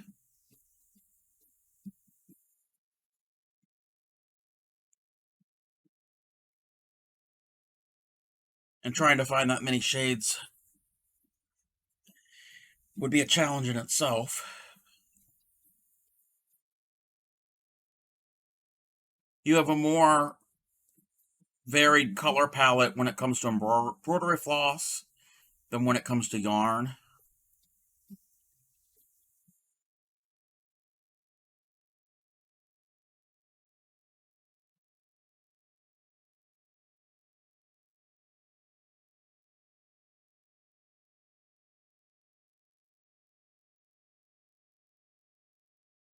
Unless you hand dye all yours, and that's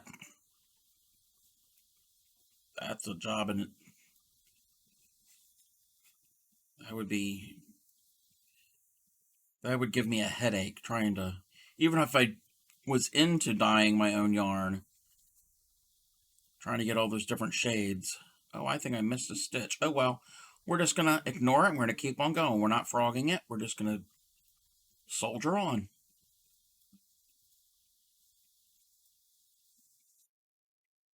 We're going to pretend it didn't even happen.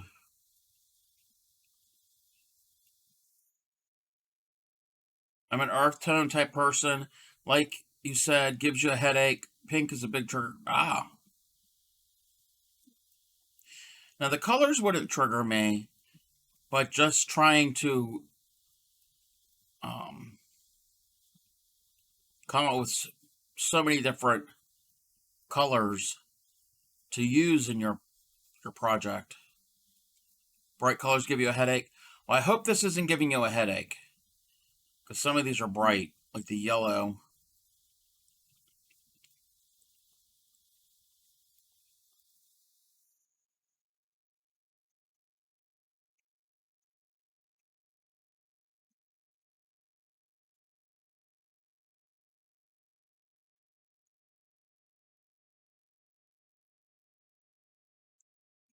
I have computer color turned down a notch, and my blue screen glasses help it a lot. Well, that's good. I don't want to cause anybody any discomfort.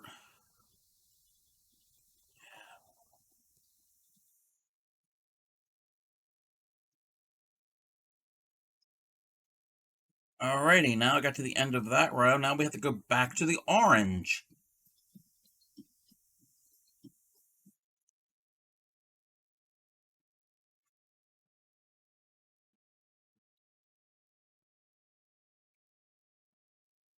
I need 13 rows of orange. I'm not going to have enough for 13 here, so we're going to keep just stitching until this is gone, and then I will count the rows.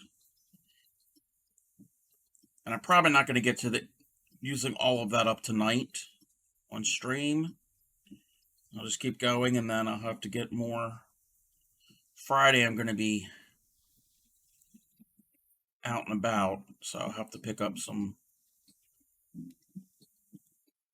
more orange when I'm out. Best way to look at me is with a paper bag over your head. Shut up, fairy dust. So when you buy a new bale of yarn, do you roll up in a bale? I guess we can call them bales. The yarn that I get comes in something called a skein. And I do have one. It's packed away at the moment. There's all different terms. There's all different terms for yarn. Actually, I need a break from this, so I'm glad you asked that question. I will get the skein. I don't want this whole thing to fall on the floor.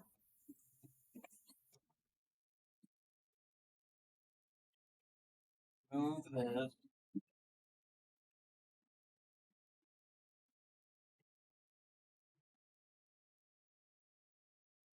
Alrighty. Where's the thing? This here, when it's packaged like this is known as a skein, oblong, and there's different ways of working it. You can work it from the outside. There's an outside tail and an inside tail. Usually, if I'm working from this, and a lot of people work from this, work from the inside, there are people who work from the outside. I don't like working from a skein. So what I do is I take that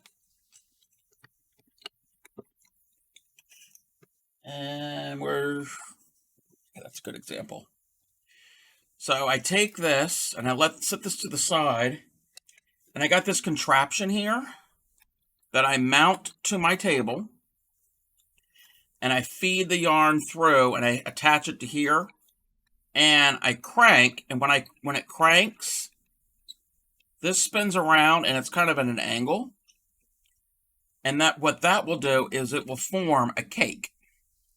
Cakes look like a cake. They're flat on top and bottom, and you can pull from the center, and they don't roll around. So that is a cake. Sometimes when my cake or my skein gets really low and it collapses on itself, because that can happen, like this here, I'll roll it into a ball. This is just a regular ball. There are ways of wrapping a ball like this that are center pull. So that is a ball. Now a hank, and I don't have any hanks. Hanks are usually hand spun yarns. You're not really going to find acrylics in hanks. Usually it's going to be natural fibers are going to be done in hanks, and they're usually not as big, and it's a loop. So it's loops and loops and loops, and they take all those loops of fiber and they twist it a certain way, and that's a hank. But you really can't work from a hank. You can't crochet directly from a hank because you're going to have knots. So you take the hank and you put this on this other contraption called a yarn swift, and it holds everything out, and then you can spin that. You can not spin it. You can take that and turn it into a ball or a cake. That's cool. Now imagine doing it by hand. Yeah, doing this by hand is not that bad, especially when it's this large, thick of yarn. Why are they called hanks versus balls, skeins, or cakes? I'm not certain. No, a hank has been spun. Again, I don't have an example of it.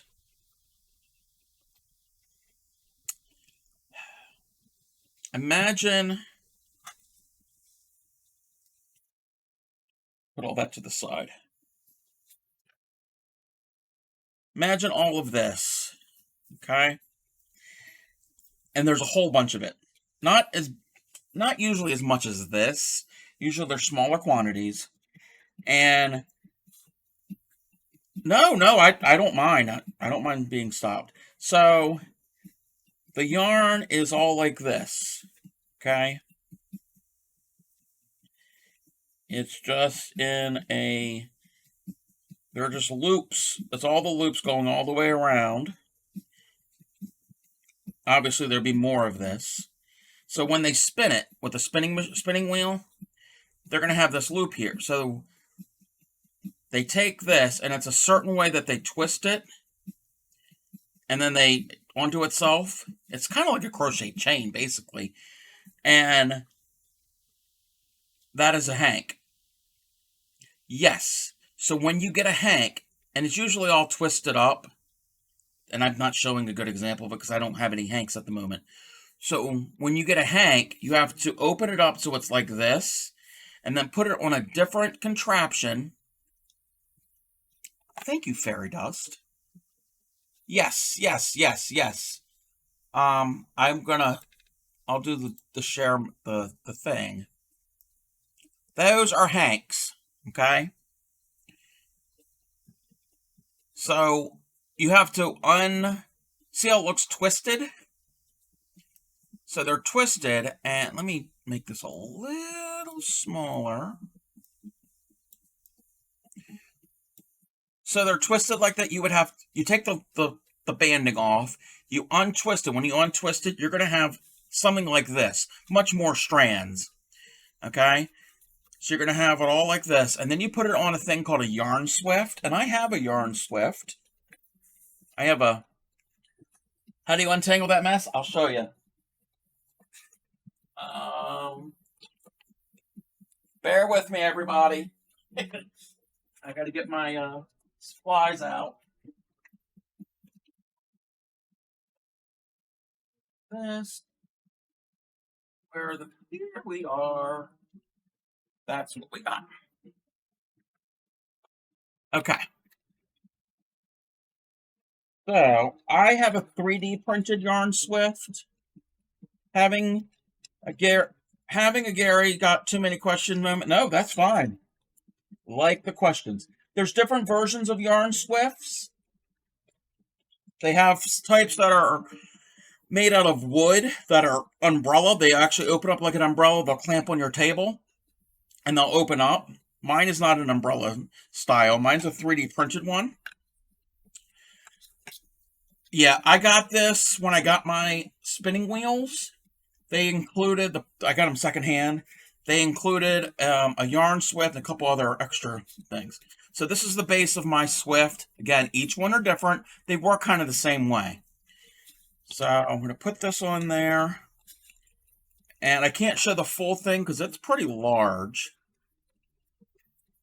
So it's got these arms. This is just how mine is. An umbrella swift. We'll have to find a picture of it at some point. And the way mine works, I've got pegs that go into each of these arms, and there's different holes here so you can adjust it depending on how wide your hank is. And I know I'm as far as I can zoom out. So my hank isn't big enough, but imagine this ring here would be big enough to go around all 4 of these pegs. There's 2 pegs here, and move that out of the way. There's 2 pegs here, and there's 2 pegs here. So it would all be draped around all 4. And actually, you know what? Let's do this.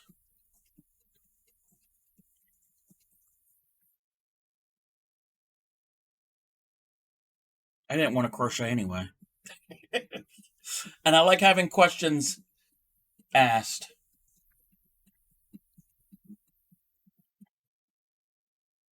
Okay. You're going to open up the hank. I'm making a hank, but you would take that picture of the hank that Fairy Dust found for us. You would open it up, and it would already be all these multiple layers. I'm just trying to make it large enough. So you would put all those layers around your pegs or onto your swift. So imagine that's all of it. Okay. Imagine this is the end of my thing of yarn. Then I would pull this and either hand wind a ball or use this, feed this yarn into this gadget and make a cake. And as I do that, and I got to pull this back so it'll have enough room to clear, but as I do this, it's going to spin and it would come undone. How weighted it is? It's somewhat weighted. I've only ever used this once or twice because I've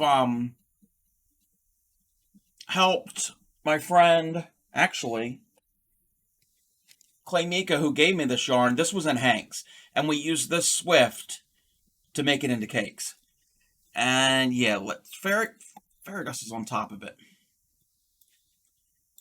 Yes, that right there. Whoa.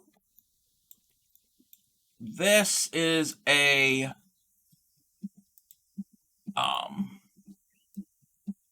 that's an umbrella yarn swift where it'll open up like an umbrella and it'll get wider because it'll close up real thin like an umbrella. It'll open up, it'll expand, and that's what you put your hank, you put it around there, and then as you're winding, either handball or using a ball winder. That's what this is called, a ball winder. They make cakes though. You can also call it a cake winder, and then that will keep everything from untangling as you're winding it into a cake. Yeah, this one still didn't try. Yeah, I've never used a wooden umbrella swift. I'm actually using this now here so it doesn't tangle up. It's tangled up around the base of this. But this is somewhat weighted. I still have to hold on to it. I can always get a clamp and clamp this down so my swift won't fall over. Again, this is 3D printed. This is a Knit Picks. This is a Knit Picks ball winder. Someone had skills to make the umbrella one as I worked with wood. Yeah, it's like slats, like wooden slats that are attached, and they've got like a pivot point where the X's meet, and then the ends of the X's are held together. I guess a lot of them are held together with some type of like twine or whatever. And there's all the different connecting pieces. So yeah, someone had skill. I have to yeah, to clamp it down. You have a wooden one. When you get it going, it's a damn good fan. Oh yeah, when it spins around it, it definitely will generate some wind. Uh, yes, this is the only ball winder or cake winder I have ever used, and I've never had a problem with it. I've had it for years. Other people have had other ones, and they break or they have issues with it. It's relatively inexpensive. They do have bigger ball winders, or cake winders, for much larger um, amounts of yarn. They can be pretty massive, and some are actually have steel parts to it. So, but they can get pricey. I don't need one for my purposes.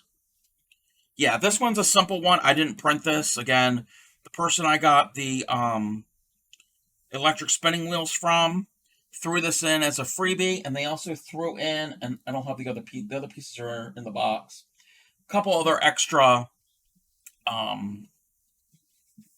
tools for spinning yarn. And like I said, come the new year, we're going to get some of the spinning wheels up. Have I ever spun yarn? Yes and no. Let me move this out of the way. Let me grab this.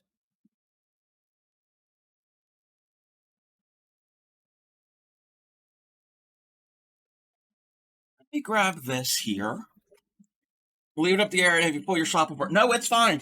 I haven't used this in a while. This was a box that Grammy ETC got me, but I use it. It's a wooden box. A neighbor actually made it, and I love it.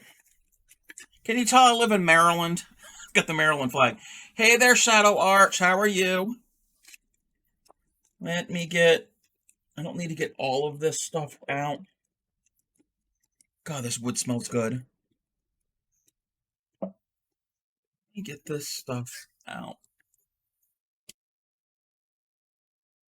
Yeah, it's made from reclaimed wooden wine and alcohol crates. Our neighbor works for a alcohol distributor, and he also does woodworking, so he made this. Alrighty. Let's see what else we have in here. Okay, let's find a spot to move this box, because I don't need it right now.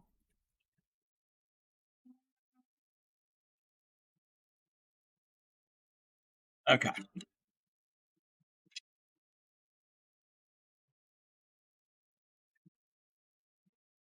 I'm going to get rid of the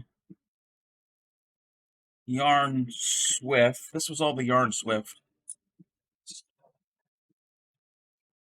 Okay. So I have two of these, and let me move this out of the way.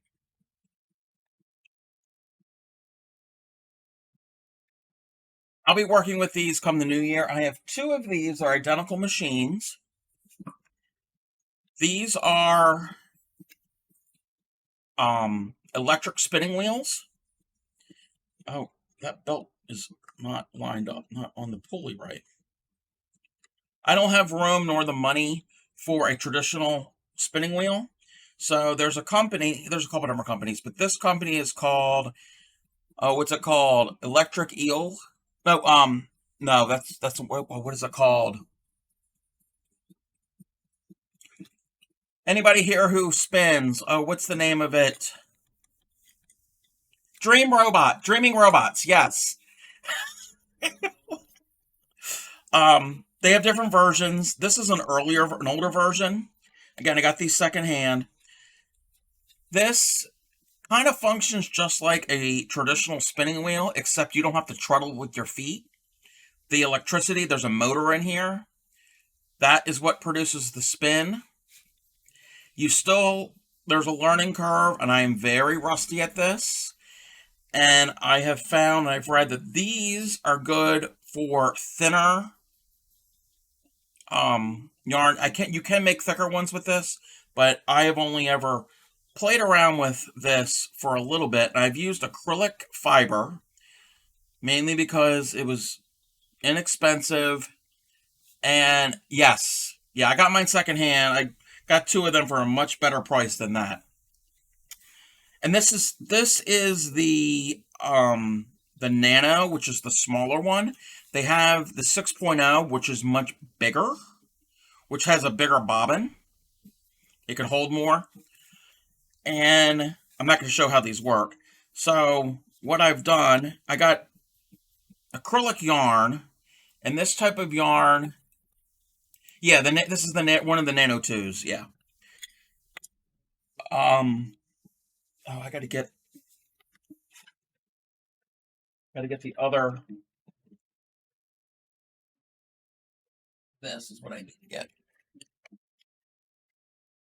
So I got acrylic yarn, and it's a type of yarn called a roving yarn, meaning it's not, it was from the craft store. And it means, well, not all roving is from the craft store. The one I got was from the craft store. And roving means it's not spun really tight, because all yarn is threads that are twisted together to hold its shape. It's pretty much what yarn is. Well, this was not twisted really tight. It was loose, well, somewhat loose, but it was 2 strands that were barely twisted, so it was a lot of fluff. So I ended up untwisting it all, and I've got a whole bunch of it. Where's my...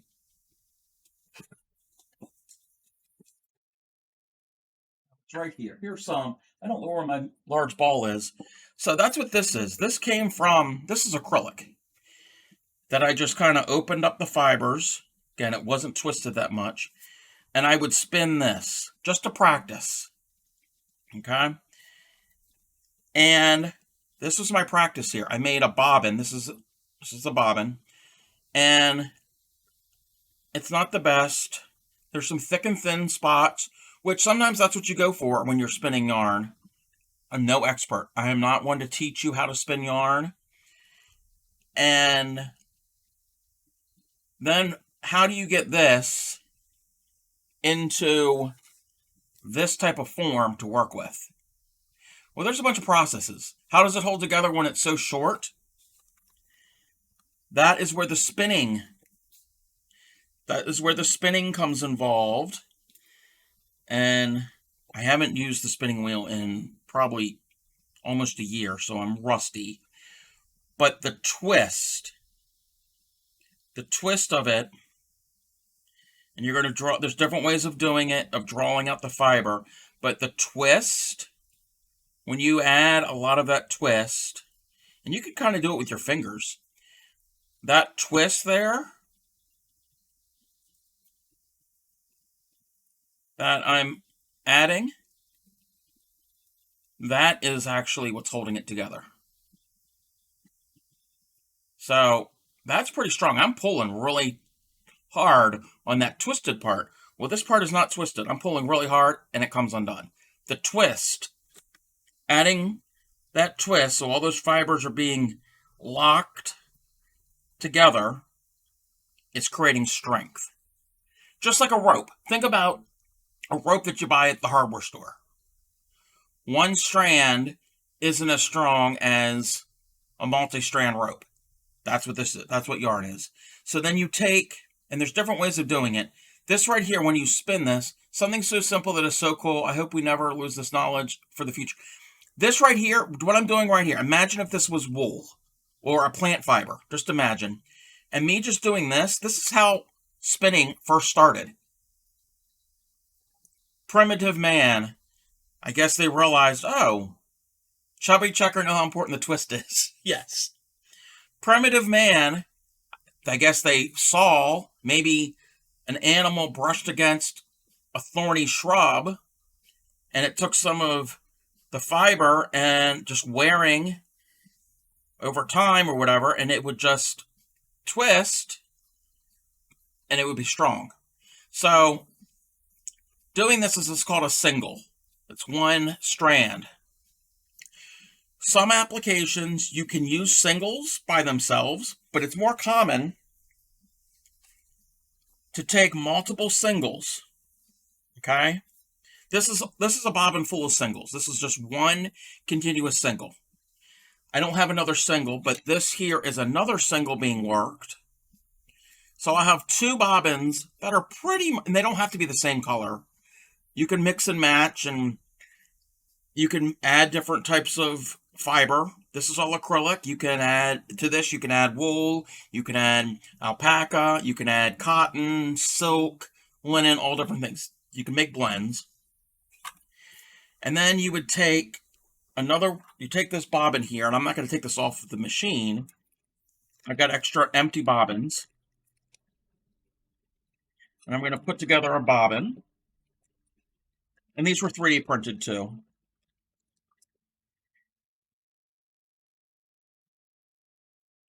I'm just going to put together the bobbin. So how can you make the short piece into a long one? Like a hanker ball to look back up. But this here, okay, what you would do is you would keep doing this by hand. If we were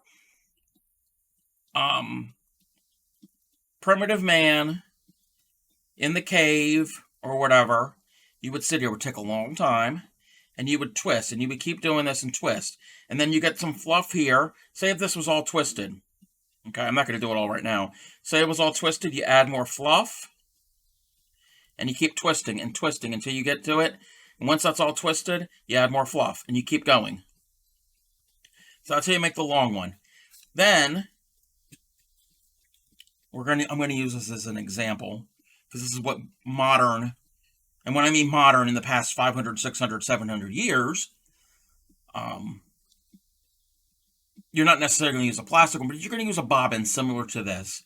So you're going to spin this, and then you're going to spin another one. So imagine this one is full, like this one here. So you have a bobbin. Each bobbin has a single. There's a single here, and there's a single here.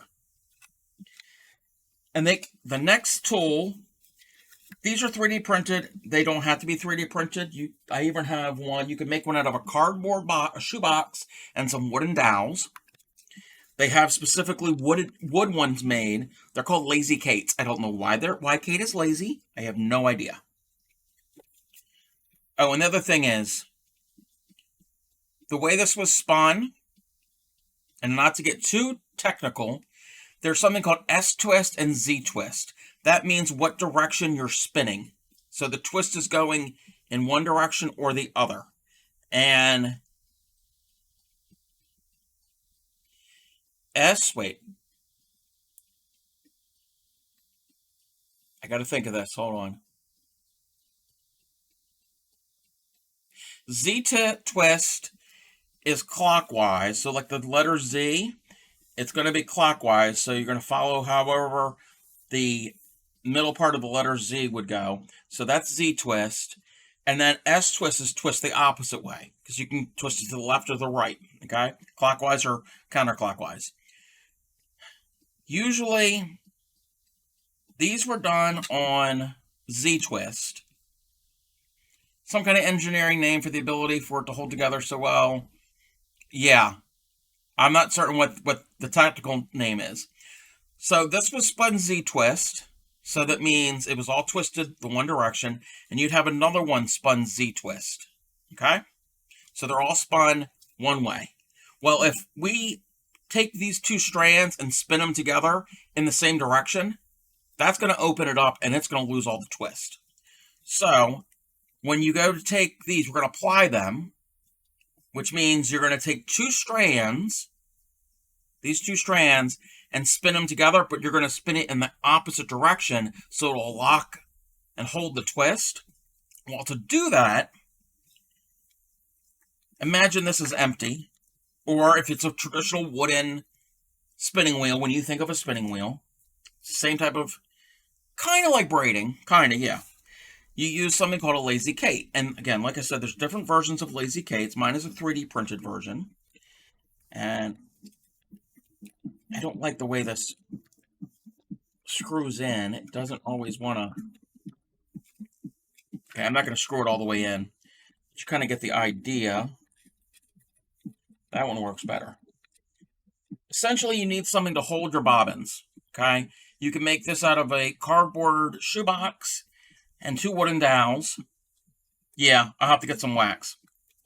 This happens to be a 3D printed one. They have wooden ones. And you're going to put your bobbins on here. My bobbin doesn't want to stay together. Imagine this one is full of yarn just like this. Imagine both of them are full. Then you're going to pull both strands together. You're going to set this away from you. This can even set on the floor or wherever you want to set it. This just holds your bobbins. And they've got little guides in here to keep them from twisting and tangling. So you're going to take the 2 strands from each of these and spin it on your spinning wheel, but going in the opposite direction that these were spun. And then that's called plying. You're plying your singles together to make a thicker yarn.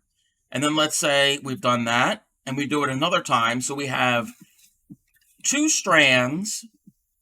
If you have 2 bobbins that each have 2 ply, you can apply those 2, and you can make a 4-ply yarn. And this yarn here, let me see if it will say. Sometimes they'll say and sometimes they won't. Even though this is acrylic and this is mass produced. Actually, I can look at it. I can untwist and kind of look at this and open up the end here. This is probably, usually they'll say. There's 1, 2. This is a 4-ply yarn.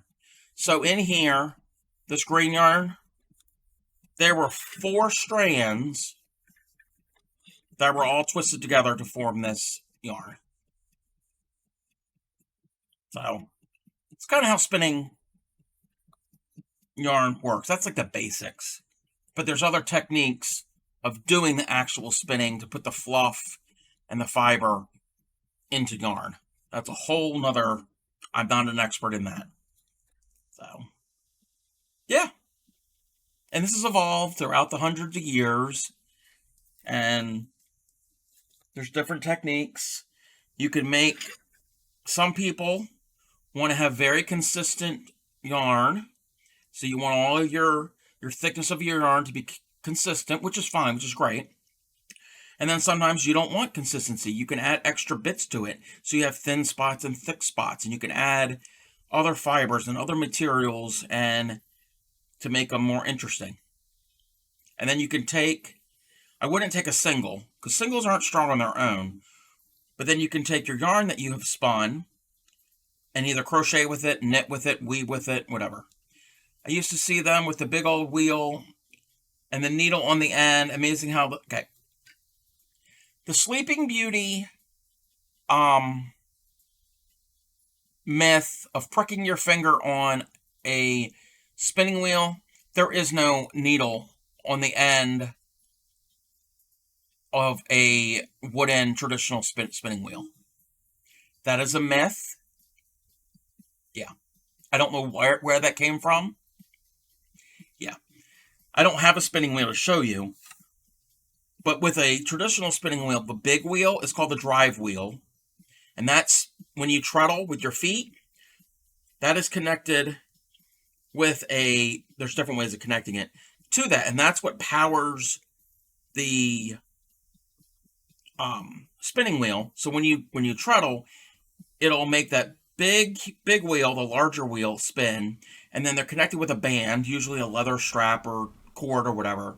And then it'll connect to something called a whirl, which, even though this is a spindle, this is something totally different. You have a whirl similar to this. It's usually a wooden. They come in different materials. And usually a spinning wheel whirl will have a groove on it. And some of them will have different grooves, different sizes. And there's a ratio. It's however many times this spins compared to how many times the drive wheel spins. And some are faster than others. Kind of like a bicycle. Or an automobile. Like a manual where things are going to spin faster than others. It's a similar type idea. Yes, like a 10-speed, yes. And sometimes some fibers and types of spinning work better with a faster spin and some with a looser spin. Bit spinners would have done well on the Tour de France, yes. But if we had an actual spinning wheel here, that wooden whirl would be connected. Actually, imagine this here. The wooden whirl in here on this machine, there's an elastic band here. That is in place of the whirl. This is what's controlling the speed and how fast this spins. But in a traditional spinning wheel, that whirl will be connected to, what is the name of this? There's a name for this part. But it would be connected to the flyer. That's what it's called. It would be connected to something that looks just like this here with the black pieces. And the flyer would go around the bobbin. And again, the bobbin would be against the whirl. And then this part here is called the orifice.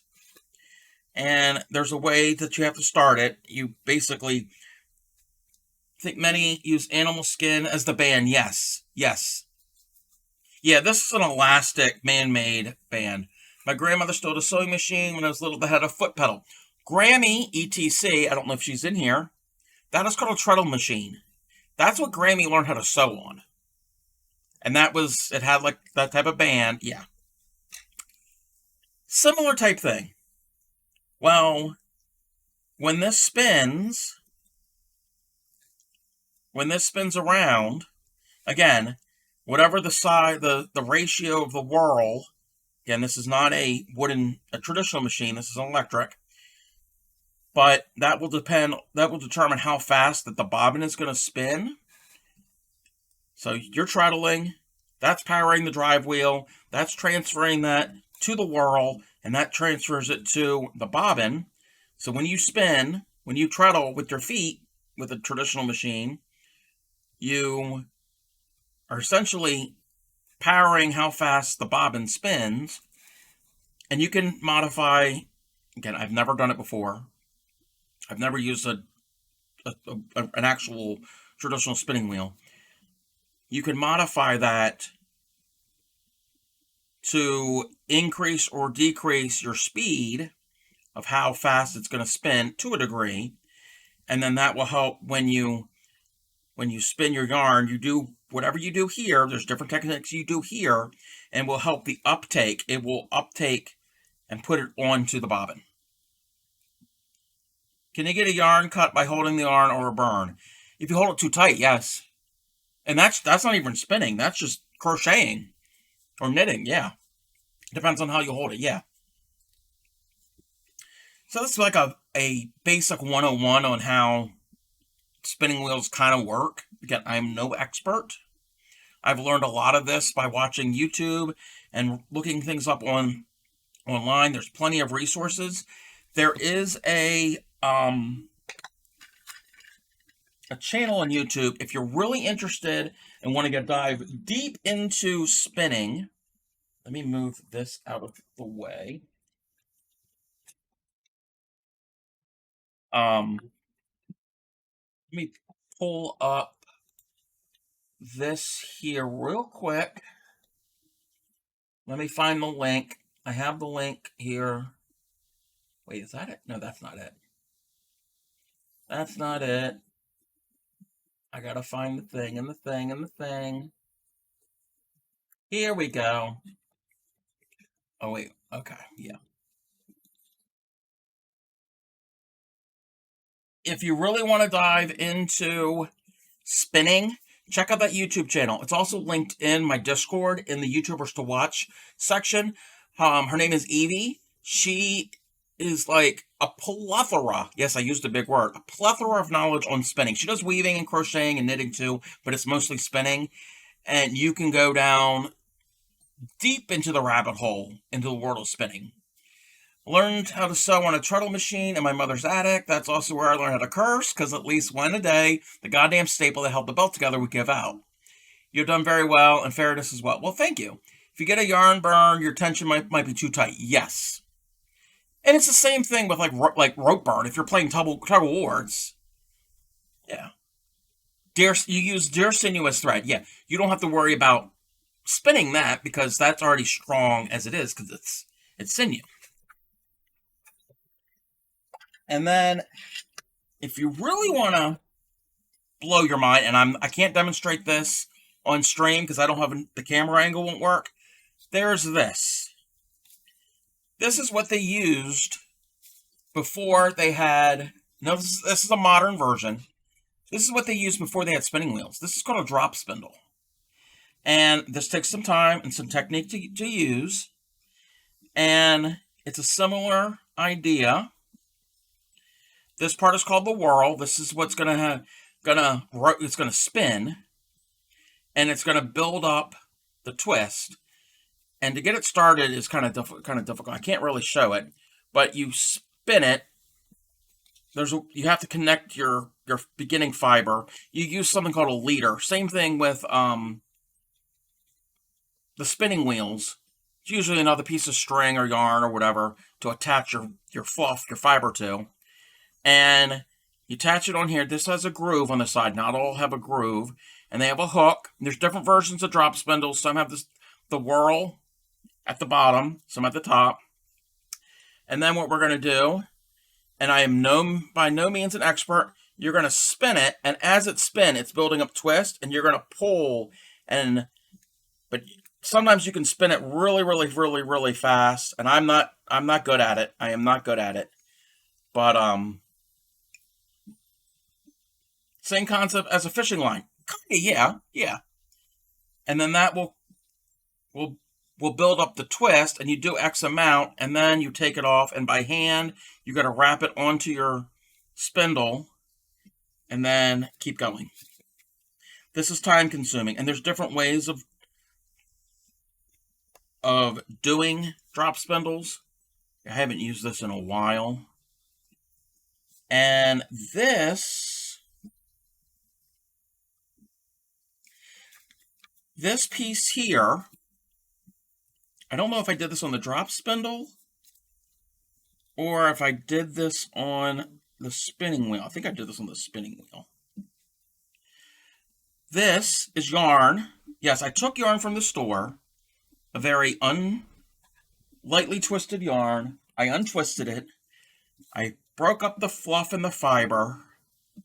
I respun it and replied it. You can see there's different plies. You got the gray and the black. That is known as candy striping. Looks like a peppermint stick. And then I basically respun the yarn into yarn. But it was to get the idea, to get the technique. And here, I got some thick areas here. There's a thick area, and then there's some thinner areas. So, it's just a little sample of what I've made. I don't think I'm ever going to spin enough to make an actual full project. It's more of like a little novelty hobby type thing. Maybe I might get good at. Do you have to use a substance to hold its shape? No. All that holds it together is the twist. All it is. Nope. There's no wax in this. Now, speaking of wax or other, this is a whole nother can of worms. No, you don't use worms. You don't use worms.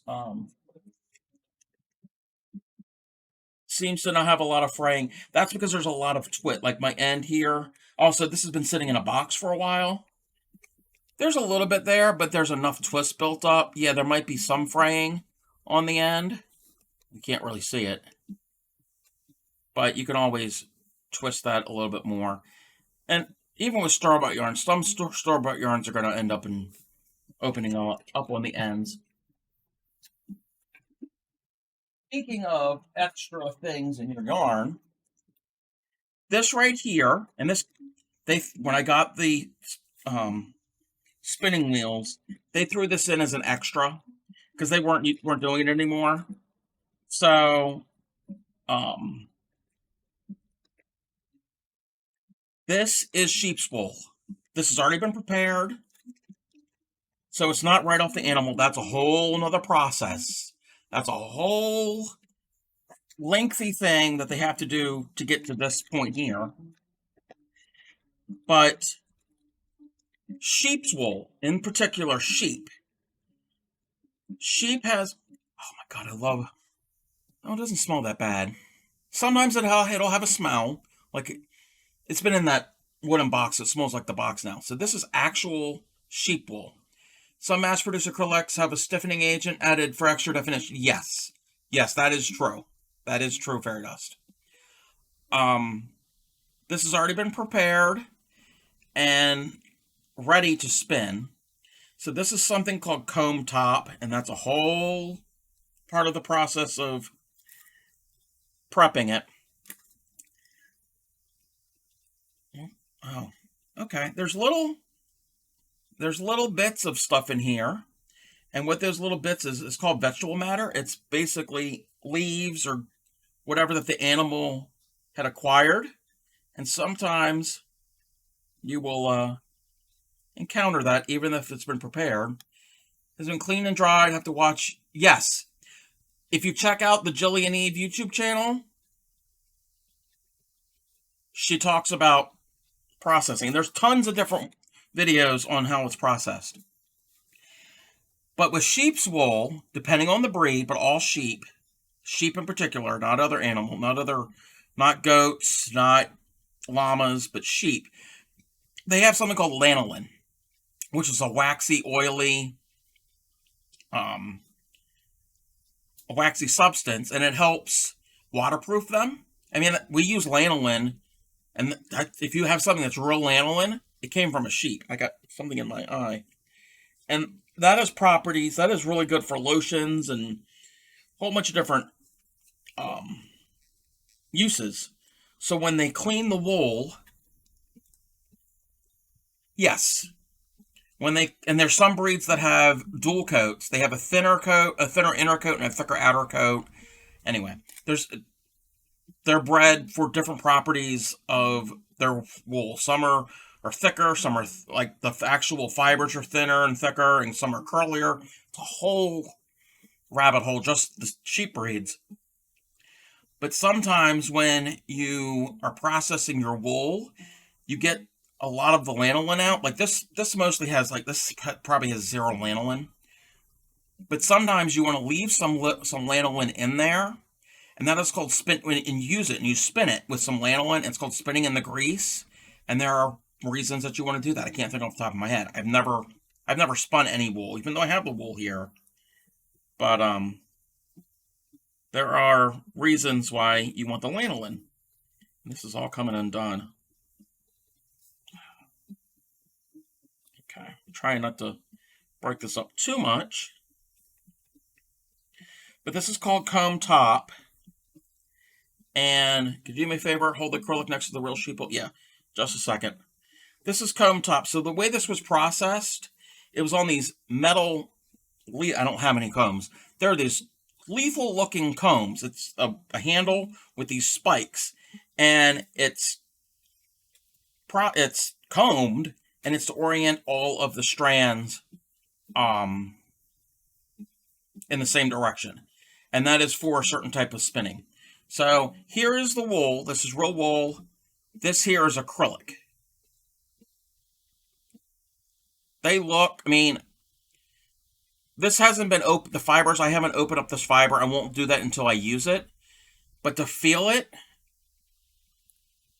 the acrylic feels a little softer.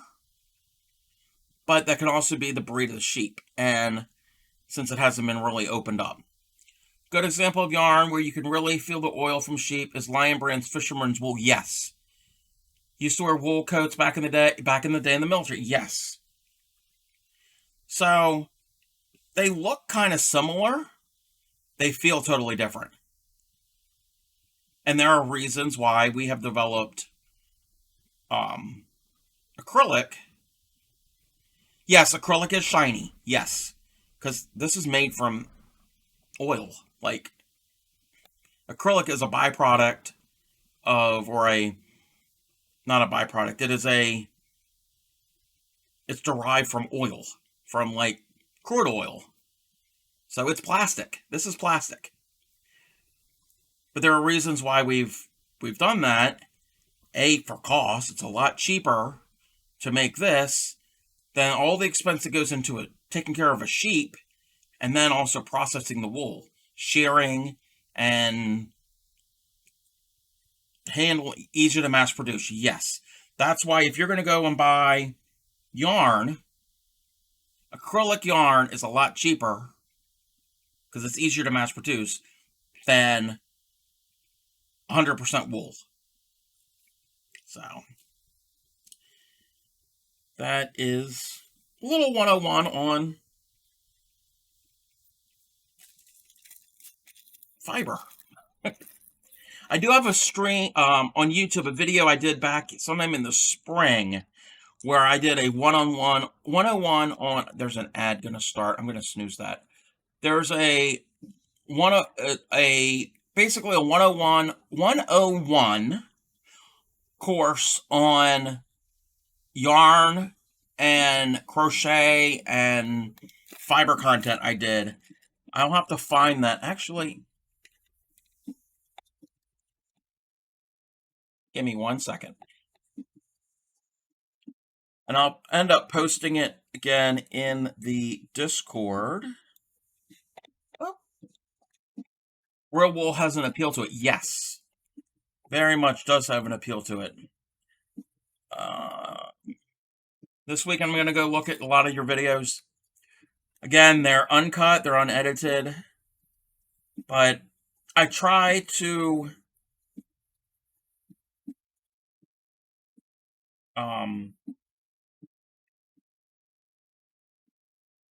be as accurate as I can. I'm trying to find my 101. That's what I called it. I think I called it 101. Let me just search 101. There we go.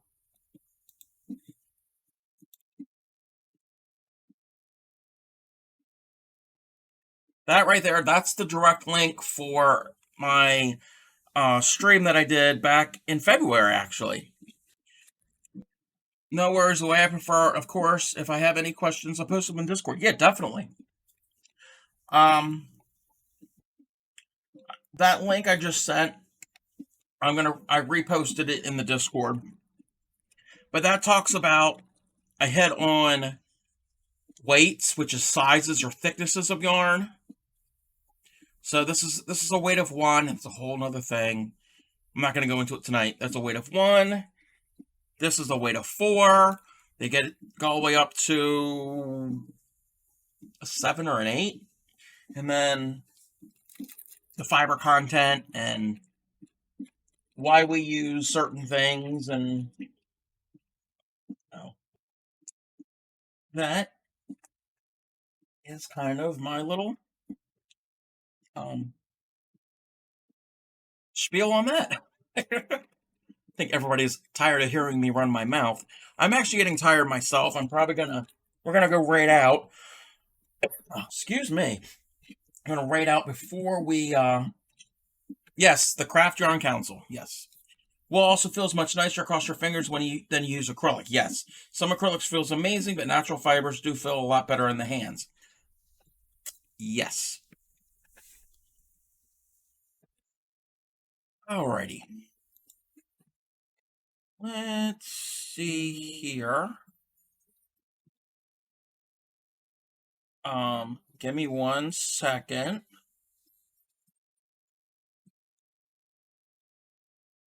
Let me find the thing.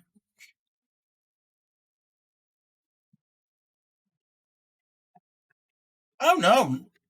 You're more than welcome. I'm glad to share. I love running my mouth and talking about this. This is kind of my my hobby and everything.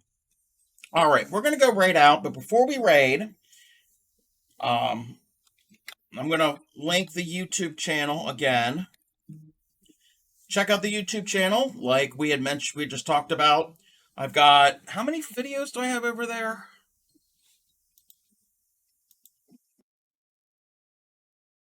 151. 151 videos over there on my YouTube channel. So if you want to see any of the previous ones, not just talking about yarn, but other projects I've little motifs or stitches that I've done. And check out the Discord. If you're not a member of the Discord, feel free to join that. Got about a little over 50 members over there. And whatever your hobby is, it doesn't have to be a yarn craft. It could be whatever you're interested in. You can post pictures of your progress. You can ask questions. And we're going to snooze the ad break because we don't need to go to ad. Check out the merch store. I haven't talked about my merch in a while. So if you want another way to support the channel besides bits and subscriptions, the merch store is a good place to go. Got a couple different items. Got some t-shirts, some water bottles, and zippered pouches that you can store things in. 3 different designs. I'm going to try to work on some more items besides just those 3 items. So check that out. We're going to be on tomorrow night at 6 p.m. Eastern for this cute eyeball square. It's not a granny because it's a circle again. It's circles that eventually will be made into a square. There's no stitching. Well, there is some stitching for the little veins, but there's nothing else we're going to apply to it. So it's just this. So we're going to do our little eyeball tomorrow. I think that's it. Alrighty, so we're going to go and raid. Before we raid, if you are a follower, going to be lurk mode, going through the financial peace class. Okay. If you are a follower and you're going to join the raid, copy that raid call right there where it says raid with the little axes and everything. So if you copy that, and then when we go to raid, you just click into the chat and click paste. That should come up. That should work on every streamer, every channel on Twitch, fingers crossed. And if you are a sub, if you're a subscriber to my channel, that means if you have a subscription where you don't have to watch, you don't see any ads when we go to ad break, that is the raid call for subscribers. So I'll let you all copy those, and then we're going to get the raid started. Alrighty. Again, like I said, I'll be on tomorrow night at 6 p.m.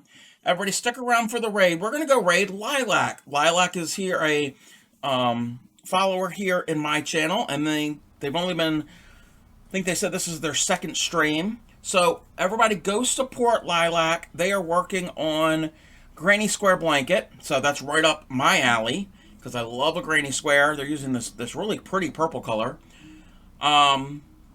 Oh yeah, you're more than welcome, Gary. You have a good night too, Shadow Art. So everybody stick around for the raid. Show them some love. Follow them. Let's move their channel. They only have 13 followers. They're a brand new streamer. So let's help them out. So I will talk to you all tomorrow night if you're all around.